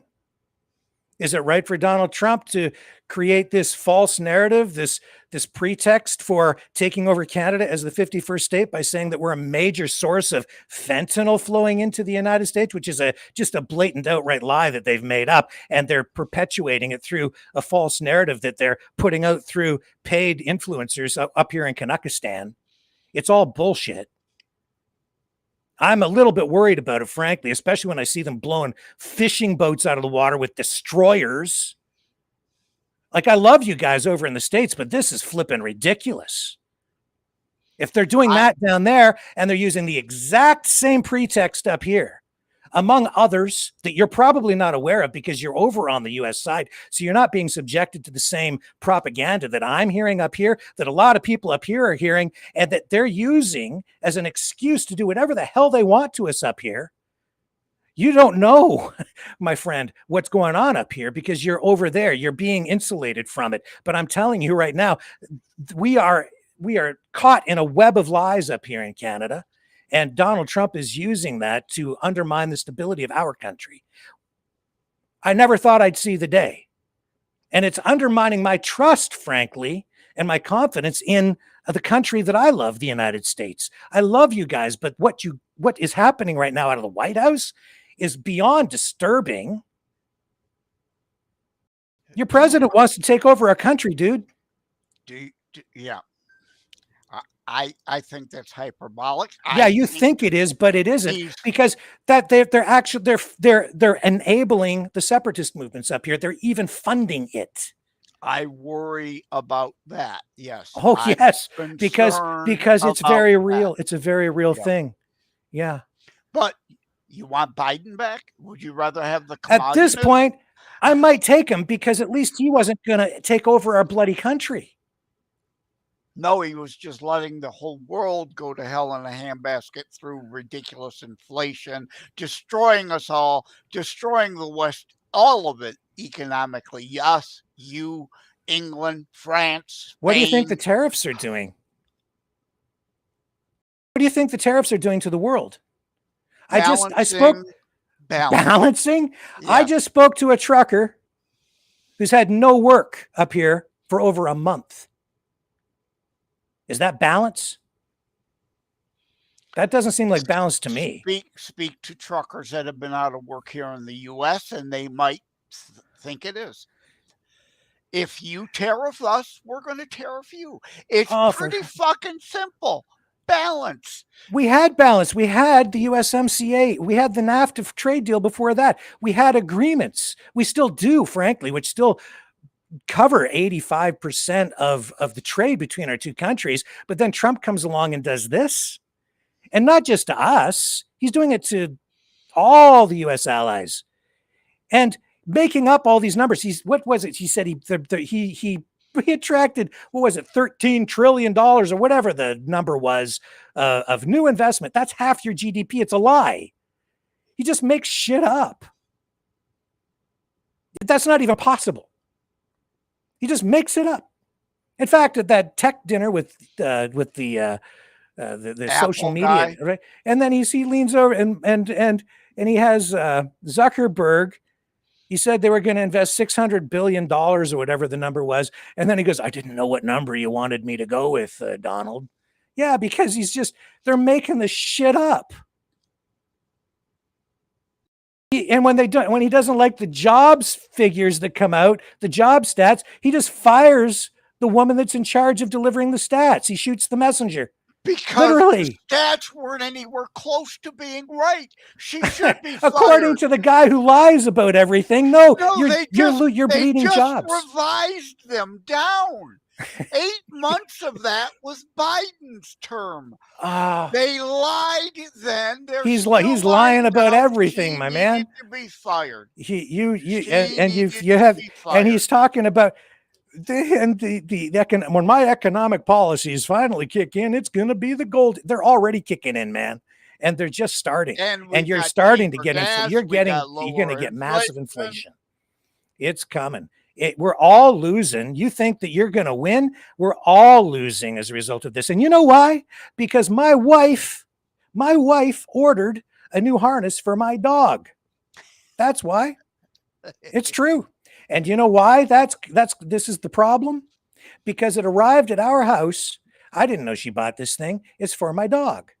And it says, it's got his name on it. It says Cosmo. It's all customized and everything. Delivered right to my front door. And you know how much she paid? Delivered. No idea. I don't have $5. $5. She ordered it from Temu. My sister's the Temu queen. Yeah, cheap shit comes from right. China. Yes. I was actually going to bring it and show it to people on the show tonight. $5. Which is why all the jobs have left Canada and the U.S. to go to Canada or to China. Yeah. But that's why, because it's like, how the hell do they do that? There's more than $5 worth of material in this thing. Not that it's the greatest quality, but it's adequate, right? You can use it. I wouldn't recommend it as like a great dog harness, but it's $5 with his name on it. My sister is the Temu queen here. Yes. I've never ordered anything from Temu, but I'm like, where did you get that? Temu? Oh, okay. So this is why it reminds me of when I was a kid. One of my first, exposures to economic concepts, right? I had a high school teacher. I can't remember his name. I can't remember my teacher's names, but I remember what he was talking about. He said that this was back in the 70s when Japan was the big evil economic villain that the United States wanted to attack, right? Yeah. The cars, right? If we made cars worth a damn in the 70s, it wouldn't have happened. Well, yeah.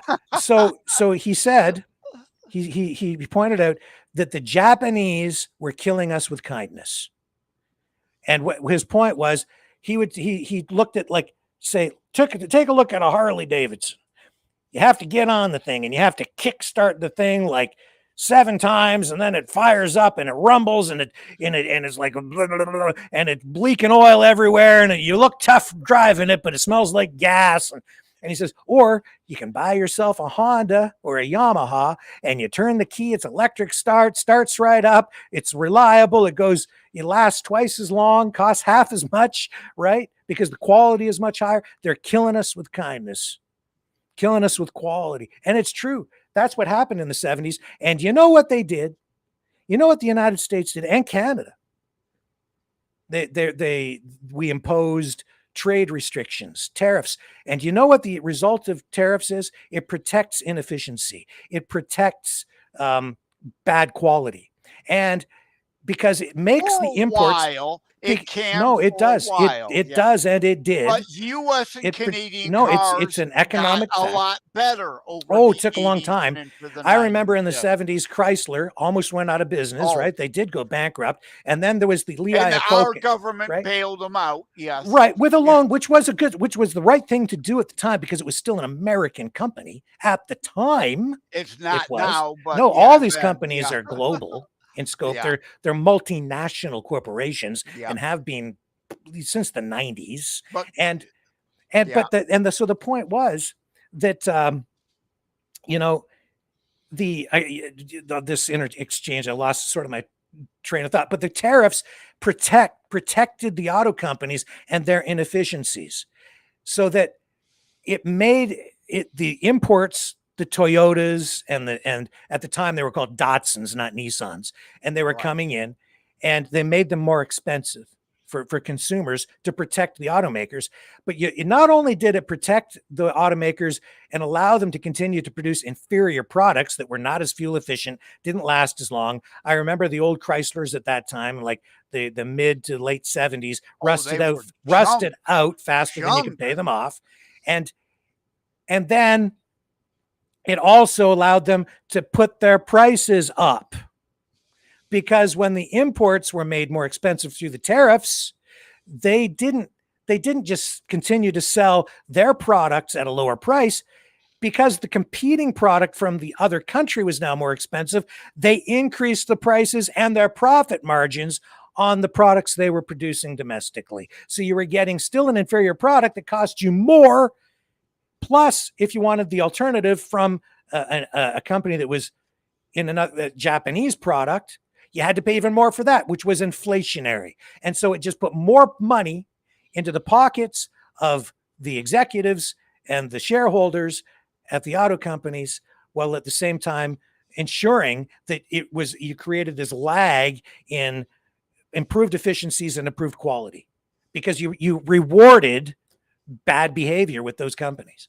That's what ended up happening. Eventually, though, Nissan and Toyota and Volkswagen and all them created U.S. plants and Canadian plants so they would be made here. Again, it's a short-term, not so much Hyundai, negative for a longer-term change. And then Hyundai, a short-term, and then Hyundai finally came to. It took Hyundai a long time to come, and they just opened that plant in Georgia, and then ICE came and arrested all the people. A bunch of South Koreans that were here illegally, yes. Except a lot of them weren't here illegally. They were here on visa waivers. That shouldn't have been given. Right. Well, they were. Because the point is because they had skilled labor that they couldn't fill those positions with locally or domestically for these jobs where they needed. I think these people came in and worked for a month or two or whatever it was. I don't have all the details, but I do know that not all those workers were actually there illegally, and yet they still got thrown in the slammer. So again, it seems a little authoritarian to me these days when you're sending. It's not a good look on the U.S. I think people are going to look back on these times, Joseph, and it's going to be these are dark days for America. Unfortunately, as much as I was a huge Trump fan in a lot of ways, especially during Trump 1.0, when you had less regulation, he was reducing taxes. If you wanted to make some new regulation for an industry, what was it? You had to get rid of 4, was it, or 5? Remember that? In place again now. Yeah, I know. So all that stuff was good. That was good. And I'll tell you what the result of that was with regard to the economy, even over here in Canada. because of that, the U.S. economy was booming, especially during the first 2 years of the Trump administration 1.0. And then because of that, you had more oil and gas drilling going on in the U.S. with U.S. companies. And you had more economic activity with all the car plants on both sides of the border. You had all of that going on. And the tool and die shops up here, which, there's a bunch of them in Windsor, and there's some just about a half an hour from where I sit. And they were all humming along, and they were getting lots of work. And the U.S. was like enjoying, really at the time, I would say unprecedented economic growth and prosperity until the pandemic, hysteria, right? Yes. And then that all happened. But because of the policies that were in place, Trump 1.0 from the beginning, I was like, that's how you do it. That's great. And you guys were getting more prosperity. We were more prosperous. We were both benefiting. We had the new trade deal that Trump signed off on, that he negotiated, the USMCA, which was the new version of the North American Free Trade Agreement. He called that at the time the best trade deal ever. It seemed to work for everybody. Everybody's making money. Lots of jobs going around. The economy's in both countries better, more so on your side than on our side, because we didn't have corresponding reductions in government regulations and taxes, but you did. But as a result, we still benefited. We contributed to your GDP, frankly, with our productivity, because we were both growing. It was mutually beneficial. But that's not what's going on now. Now he's penalizing everybody, beating the shit out of everyone. I'm going to tariff you and tariff that and tariff this, and it's on again, off again. Everything's upset. There's no stability. You don't know whether he's coming or going. One day the tariffs are on, the next day they're off. He's pulling these levers back and forth. I just spoke to this trucker, hasn't really had any loads in a month, right? Some truckers still working, a lot of them not. That's just one industry. There are all kinds of industries up here that are, suffering as a result of this. As a result, I'll tell you what's going to happen. And it's happening right now. Canada, like a lot of countries, we're pivoting and we're saying, you're not a reliable trade partner anymore. So in the long run, we're not going to be able to deal with you. So we're going to do more business with Europe. We're going to do more business with Asia. You don't give us any choice. We're not just going to sit up here and take it. We're not going to let Donald Trump kick us in the teeth every day. We're going to do whatever we have to do to survive. We'll ship our lumber from here. We'll ship our oil there. We'll do whatever we got to do. Should be Canada first. Well, we don't, but it doesn't mean that we can't engage in mutually beneficial trade. But if Donald Trump is going to kick us in the nuts, right? I do we're agree, going to and go somewhere else. Always agree. Yeah. If you say something, do it. You don't keep delaying and changing the plans. He does. I every agree day. with you. There is that economic uncertainty is worse. Oh, it's terrible. And it's not just bad for us. It's bad for you too. It is. Your productivity is dropping. Your inflation is increasing. And he says that he's reducing taxes, but he's not, because the tariffs are a tax. So even if he reduces the taxes over there, he's nailing everybody over there with a hidden tax, because the increased cost of the goods coming in, and it's exponential. It's all through your supply chain now, because it's not just a tariff on the end product good. It's a tariff on every input into every good produced in the United States, which makes the United States non-competitive globally. You're not going to be able to compete with the Chinese, who just shipped that harness to us for $5, right? Because you can't produce it for that. I don't care what you do over there. There's no way you guys can do that now. In the West can. No nation in the West can. Not Canada, not the US, not the UK, not we're gonna be able to do her. I'll tell you how. Mass production, economies of scale, and even AI. But you guys over there, you ain't gonna be able to do her, because you know why, you Americanos? Because all your inputs are gonna be way too expensive, because he's tariffed the shit out of everything. So we're just going to go to countries where we don't have those kinds of tariffs in place, unless, of course, Donald Trump might just say, we don't like it if you do business with China. China stands, so we're going to invade you and make you the 51st state. Of course, your $37 trillion debt might be a bit of an issue too. Absolutely. Yeah, and that's probably why he's got his eye on Alberta and the oil. Quickly, quickly on our way to 40 or 45 trillion because the one big fraud bill was still full of pork, and the rhinos in Congress and Trump hasn't said he would veto it, are talking about another continuing resolution omnibus bill with all the pork in it rather than shut down the government. Sure. Well, yeah. You're not going to get any complaint or pushback that, yes, our deficit and debt is still out of control here. And Trump is still part of that problem because he won't veto anything. What I was thinking? I was thinking if the U.S. could just get rid of Maduro in Venezuela and then bring in all your U.S. oil companies down there and, well, just think of all the money that Trump and his oligarchical friends could partake in, and how much money that might bring into the U.S. economy to help pay off that $37 trillion debt. I just wonder, does that have anything to do with blowing a fishing boat out of the water? It's a question. I don't doubt at some point we will invade Venezuela. Unfortunately, and I think that that's wrong. And we shouldn't. We should only support air cover for Brazil to invade Venezuela and free the Venezuelan I think you should stay away and just leave them alone. And if you're worried about the drugs, secure your damn borders and stop blaming Canada. Okay? Like, take care of your damn borders. If you don't want drugs coming in, stop the damn drugs. If that's what the real issue is.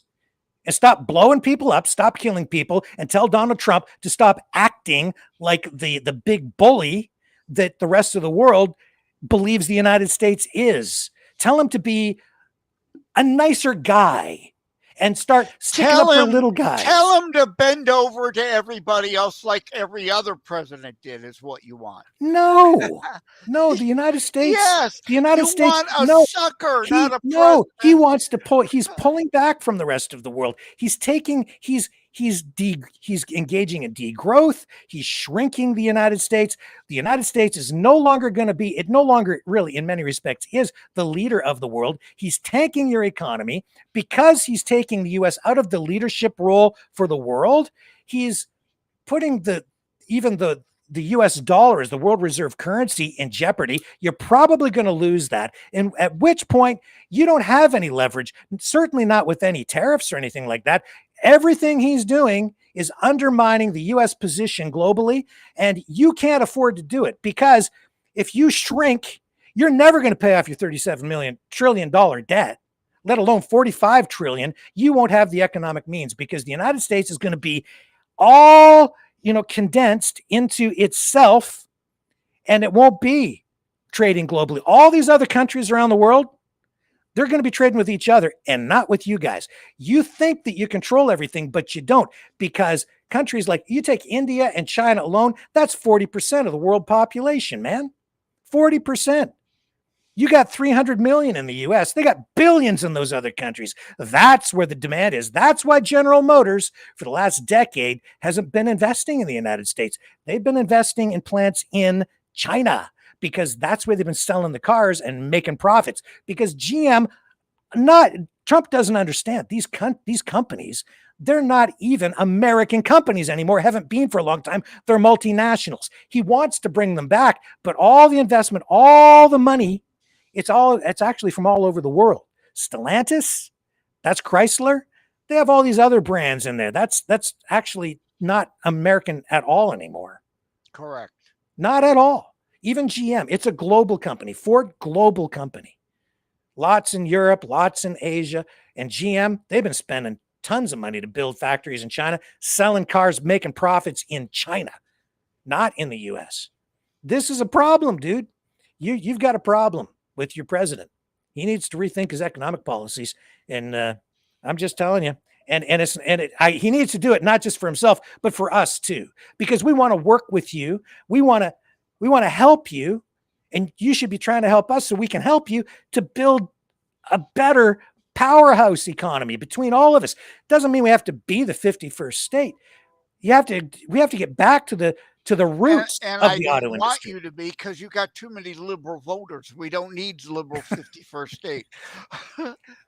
Regardless, we have always been certainly since Confederation here. We are going to communist. You're way far ahead of us in the communist. That word's thrown around way too much, because we are not a communist country. Not entirely yet. No, we're not. Well, we are not a communist country. We have socialism up here. There's no question about that. But we are not a communist country, which is always and we are not. And I'll tell you that our taxes are higher than they are in the U.S. But we're not really that far removed from what you guys have down there, and our standard of living up here is very comparable in many respects and overall. And I can give you a lot of metrics to prove that, as I've looked at it a lot. But we need to really, and Donald Trump needs to rethink this, but he won't, because he's an economic moron. He really needs to look at the roots of the auto industry. He says, we stole your auto industry. No, we didn't.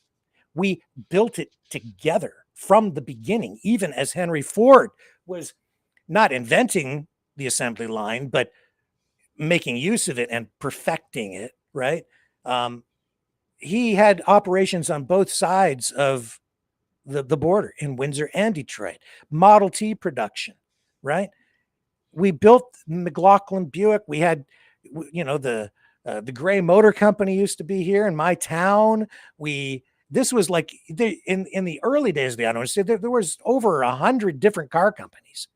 Slowly over time, they condensed, they went down into, the big three, but even then, mutually beneficial industry on both sides. I remember going to the Detroit North American International Auto Show back in like the 80s. And I remember going to, speeches and Q&As with the auto industry executives. And I remember the CEO of Ford, I think it was at the time, sitting up there saying, as far as they were concerned, they just treated Canada and the US as one market, one industry, not as separate markets, because we were so integrated through the auto industry and we built it and grew together. And that's where we need to get, as far as I'm concerned, that's where we need to get back to. None of this, F you, I'm taking all your factories, and F you, us first, screw you. It's not a zero-sum game, man. If we work together, we'll build more overall for everyone. If we beat each other up, it's not productive. It's not efficient. It doesn't make any sense to me. This is like, we'll sell more cars up here. I do work for the Ottawa Gatineau International Auto Show. He hasn't been able to put that show on up in Ottawa since the pandemic, because all those shows of that size have basically been canceled since then. And now with the tariffs, when it looked like there might be a show maybe this year, no, I just got the word, no auto show again this year in Ottawa. That hurts everybody. That hurts your auto industry. You're not selling the cars up here, man, because of his tariffs. That means fewer cars produced. We're going to buy less up here. That means you're going to sell less. That means you can take our factories away, but overall, those companies still going to make less profit, because we're not going to be involved. We're not going to be consuming anything. It's like Henry Ford said. He said, he wanted to pay his workers, and he did above the going rate, because he wanted to make sure that his workers made enough money to buy the product they produced. His own damn product. Yeah. Right. Same damn thing. So you help us, we help you. We build here, you build there. We trade back and forth. It's a bigger market overall. Now we've got these auto shows back in business. That's stimulating everything. The car dealers up there making sales. And that was all part of the same circuit. Like a lot of the displays at the North American International Auto Show that they had down there, they would come up to Toronto, and then they go on to Ottawa, and we'd put the displays on in the big convention center there, and all the car companies would come. It hasn't happened, and it's not going to happen, and I don't know if it's ever going to happen again, ever, because of this. What good is that, Joseph? How does that help you guys? So what are we going to do?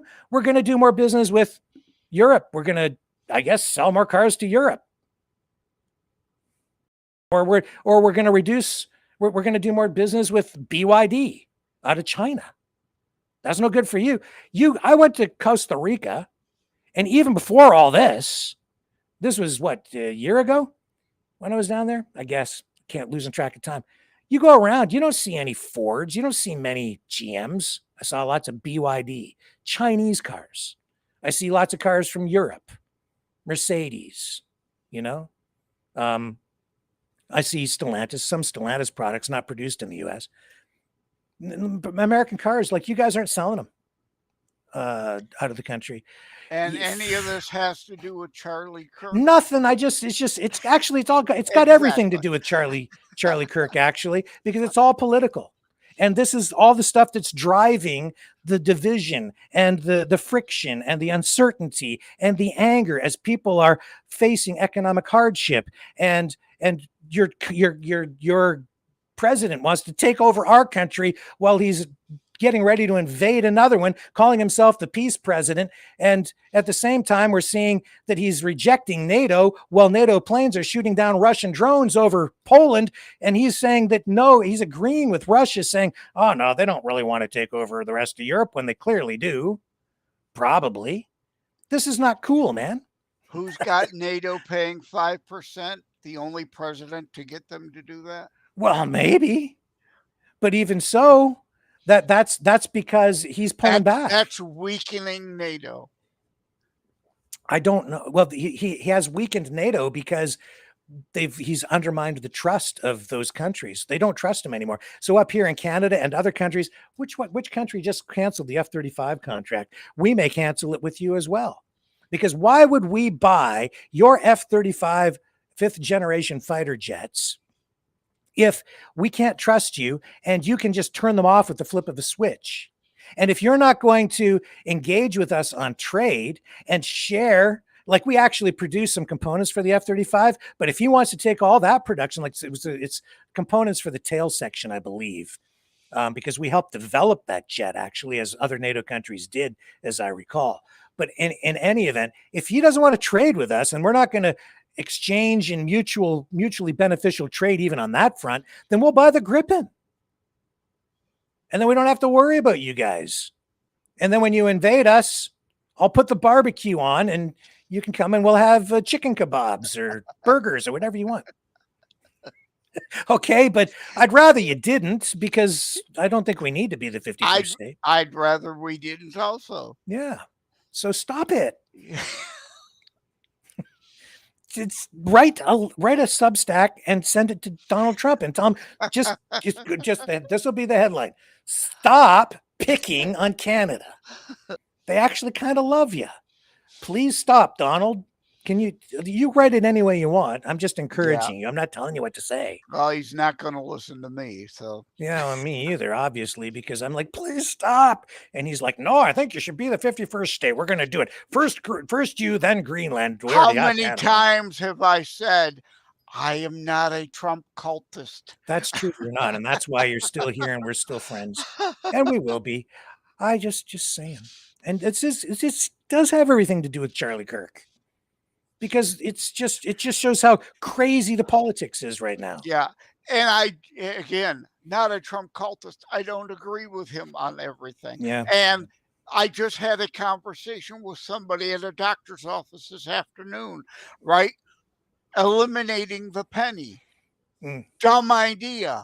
Mark of the beast. You're a unwitting idiot for those wanting to move to an all-digital cashless society, reining in the mark of the beast where government can turn on. Canada has really been bad at that, about deplatforming, debanking people. How much easier will it be when it's all digital? Trump is stupid on that, and he doesn't have anyone smart enough around him to tell him otherwise. He's all in. Yes, he does. He's not looking for somebody to tell him otherwise. He's all in on AI. He's all in on this digital expansion. He's all in on digital surveillance. That's what that, I mean, this whole thing, I watched that dinner where he's sitting there with Bill Gates on one side, Mark Zuckerberg on the other. These are guys who are like banning him from social media. They banned his account. They're going to throw him in jail and blah, blah, blah.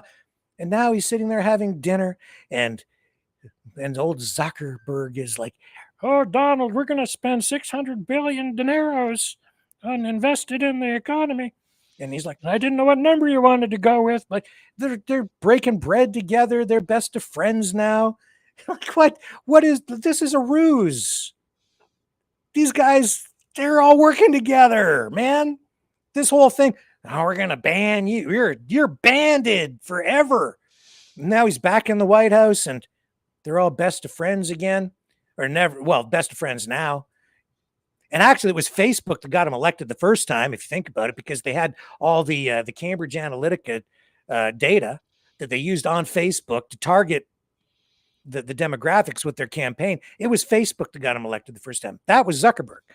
So Zuckerberg helped him get elected in Trump 1.0. Then the second time, well, that didn't work out. But I think a lot of that was performative. Like, think about it, man. All the drama, all the court cases over and over and over again. And what actually ended up happening? He never went to jail. Nothing ever happened. He's just, and now all this Epstein stuff. Like, I don't know, man. It just seems like we're watching a movie. I hate to say that, but it's, it seems like that. Bread and circus. Well, yeah, it's a show, isn't it? And all these people in the Trump administration, they're all performers. All either actors or reality TV show people, or they've been like high profile influencers. Judge Janine's in the team. Yeah. Pete Hegseth was on Fox.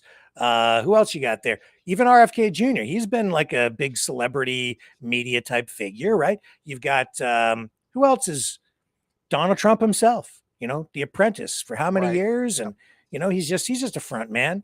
You got you just get Dan Bongino, big, podcaster, conservative guy.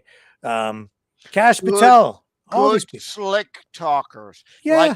Like Blondie, Pam Bondi. Lot of talk. That's right. I know. No action. And did you see the video was it yesterday or the day before, of Pete Hegseth flying into Puerto Rico? And I always mess that up. So he's going into Puerto Rico. And he lands. I don't know, man. Like, they've got the video, and he gets off the chopper and lands. I guess it was on an aircraft carrier or whatever. And he's got that, the headphones on, and he's marching up to I think the captain of the ship or whoever it was. I'm just looking at him like, no, it's not a convincing performance. He doesn't look right in the outfit. And he doesn't look like he's that tough. Why do I feel like Pete Hegseth, if it came down to a battle, he'd be in the corner someplace crying like a baby, asking for somebody to come and save him and take him home to his mommy? I just don't know. It wasn't a convincing, he didn't play the role. He's not the right guy for the job. Yeah. And how much did Kamala pay you to spout those points? Well, I mean, I don't like her laugh. She cackles too much. Right? I don't know if that's a valid political criticism, but it was pretty annoying. She was pretty annoying too. And Biden, he's completely out to lunch, right? Sleepy. Yeah. Well, as you can see, I'm yawning here. I need to go to bed. I understand. I know. I put all these really robust arguments out there, and then you just can't counter them. So you have to sign off. I'm just not even bothering. I was here to talk about Charlie Kirk, not these. I digress for the last hour. Yeah. So things are in flux still. Policies are still in flux. Let's see where we are next year. I'm not even going to bother to argue this stuff. Let's wait till next year and see where we are. I have a lot of shows to do between here and next year. And I think there may be developments in Venezuela, but much sooner than that. based on what I'm seeing. Most likely. And so bring me back to Charlie Kirk as we kind of get to the end here tonight. What else you got to say? Just 31, wife, 2 kids, politically assassinated. Yeah, well, I think that it's and it wasn't by a guy on MK Ultra. Was horrific. Human being lost his life. It's 250 years of U.S. history, and it's come to this. And it shows you might not have to worry about us invading you because we may have a civil war here soon. We I think are on our way here as well, my friend, as a result of all of this, and it's not good. And that's the other reason I don't think we need to join the 51st state, because I don't think it's any better down there. It's no better up here. It's just we've got our problems, you've got your problems. A lot of the problems are shared, and a lot of it is just political, and it's too much division, too much anger, too much emotion, and I think people are being sometimes too manipulated. And it's just creating an environment of violence and taking us to the brink of civil war. And we don't want it. I don't want it. I do not want it. It will break out here for sure if the left keeps getting violent.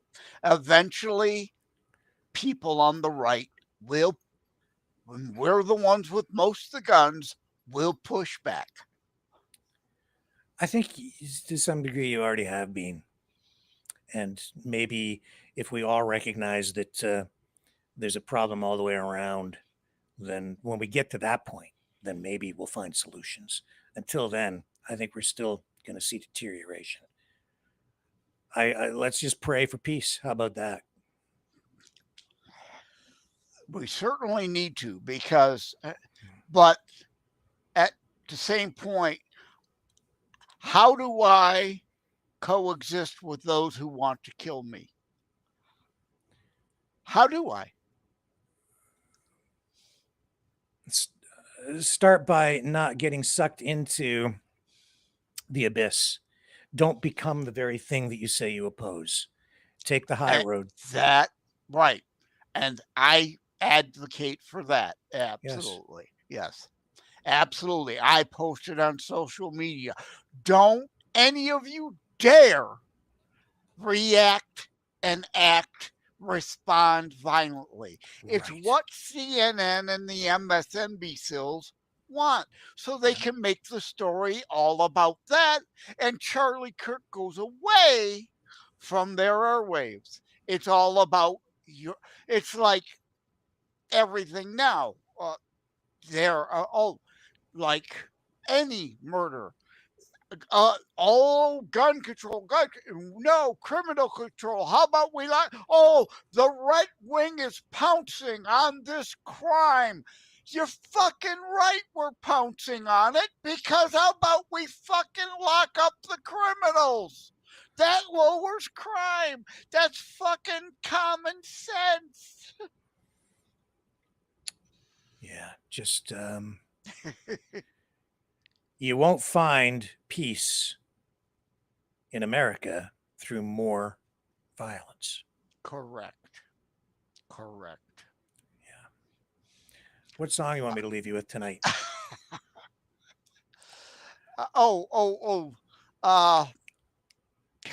What's his face? Leo. I think you should leave with Leo again. I think I last on, and I don't really want to create more division. Okay, I've given him the attention that he deserves. I love that song. You love that song? That was really great. It was clever. I think we made two actually. Yeah, there were two of them. Yeah. Which one? The one where he's a liberal, where he actually admits to voting liberal? Yeah, that one, right. The That one he actually admits to voting for Trudeau, exactly. Yeah, that's true, actually. Like, I didn't make that stuff up. Right, Like, yeah. Those are real clips of him. Yeah, Mr. I hate Trudeau voted for the guy. That's true. What a hypocrite. Anyway, no, pick something else. Well, we have some of those here too. They're called what was that? The Tiki Torch group, the Rhino Republican group, the ones that protested Governor of VA Virginia Youngkin. I forget what group they are, but yeah, the frauds. Oh, they hate Biden. They hate Biden, but they probably voted for the communist. You know what? I haven't run for a while since we're talking about high prices. Well, we got the War of the Worlds thing. Have you got anything related to that? You got a promo for that yet? No, I've been working on it. It's a big job, actually. So I apologize for the delay, folks. But there's a lot of production work that's going into it, and I was brilliant, of course, in recording my parts. Yeah, I have to record some other people still too. That's part of the delay, but I'm getting to everybody slowly but surely. I'm joking, people. I don't. No, have that you were kind awesome. I Joseph's was mediocre at best. Stellar. No, mediocre. It's really good. You're gonna love it. Your performance, I would say, given so the far. Given the tongue-in-cheek nature of some of what you're doing, I fit okay. Oh, it's acting. It was not very good acting. It's very appropriate. I'm an author, not an actor.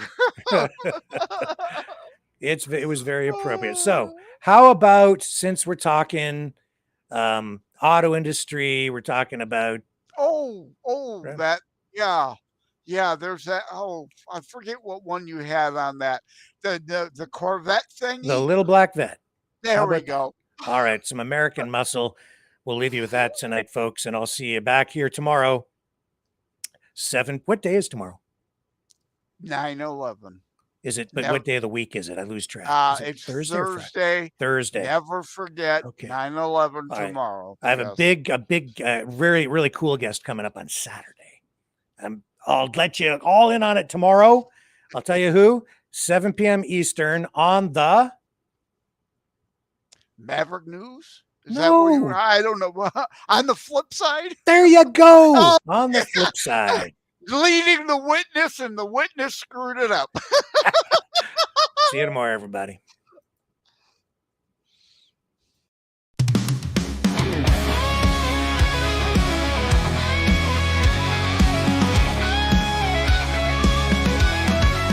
Well, she's sitting in the driveway all dressed in black. Got that slick paint, you know she got the knack.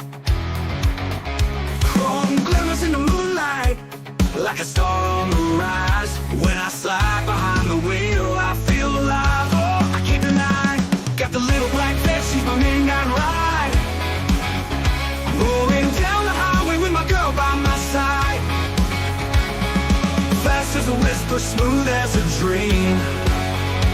In my little black vest, we're a rock and roll team.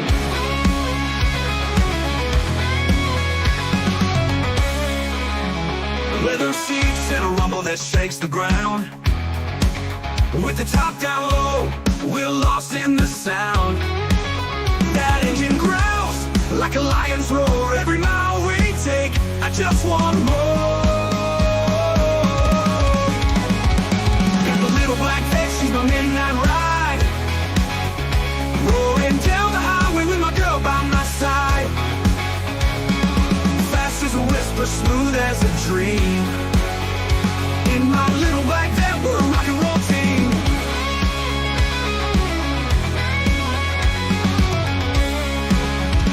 Oh, the world slows down when we hit that street. The wind in our hair can't be beat. With the guitar laying under the stars so bright. In my little black van, everything feels right.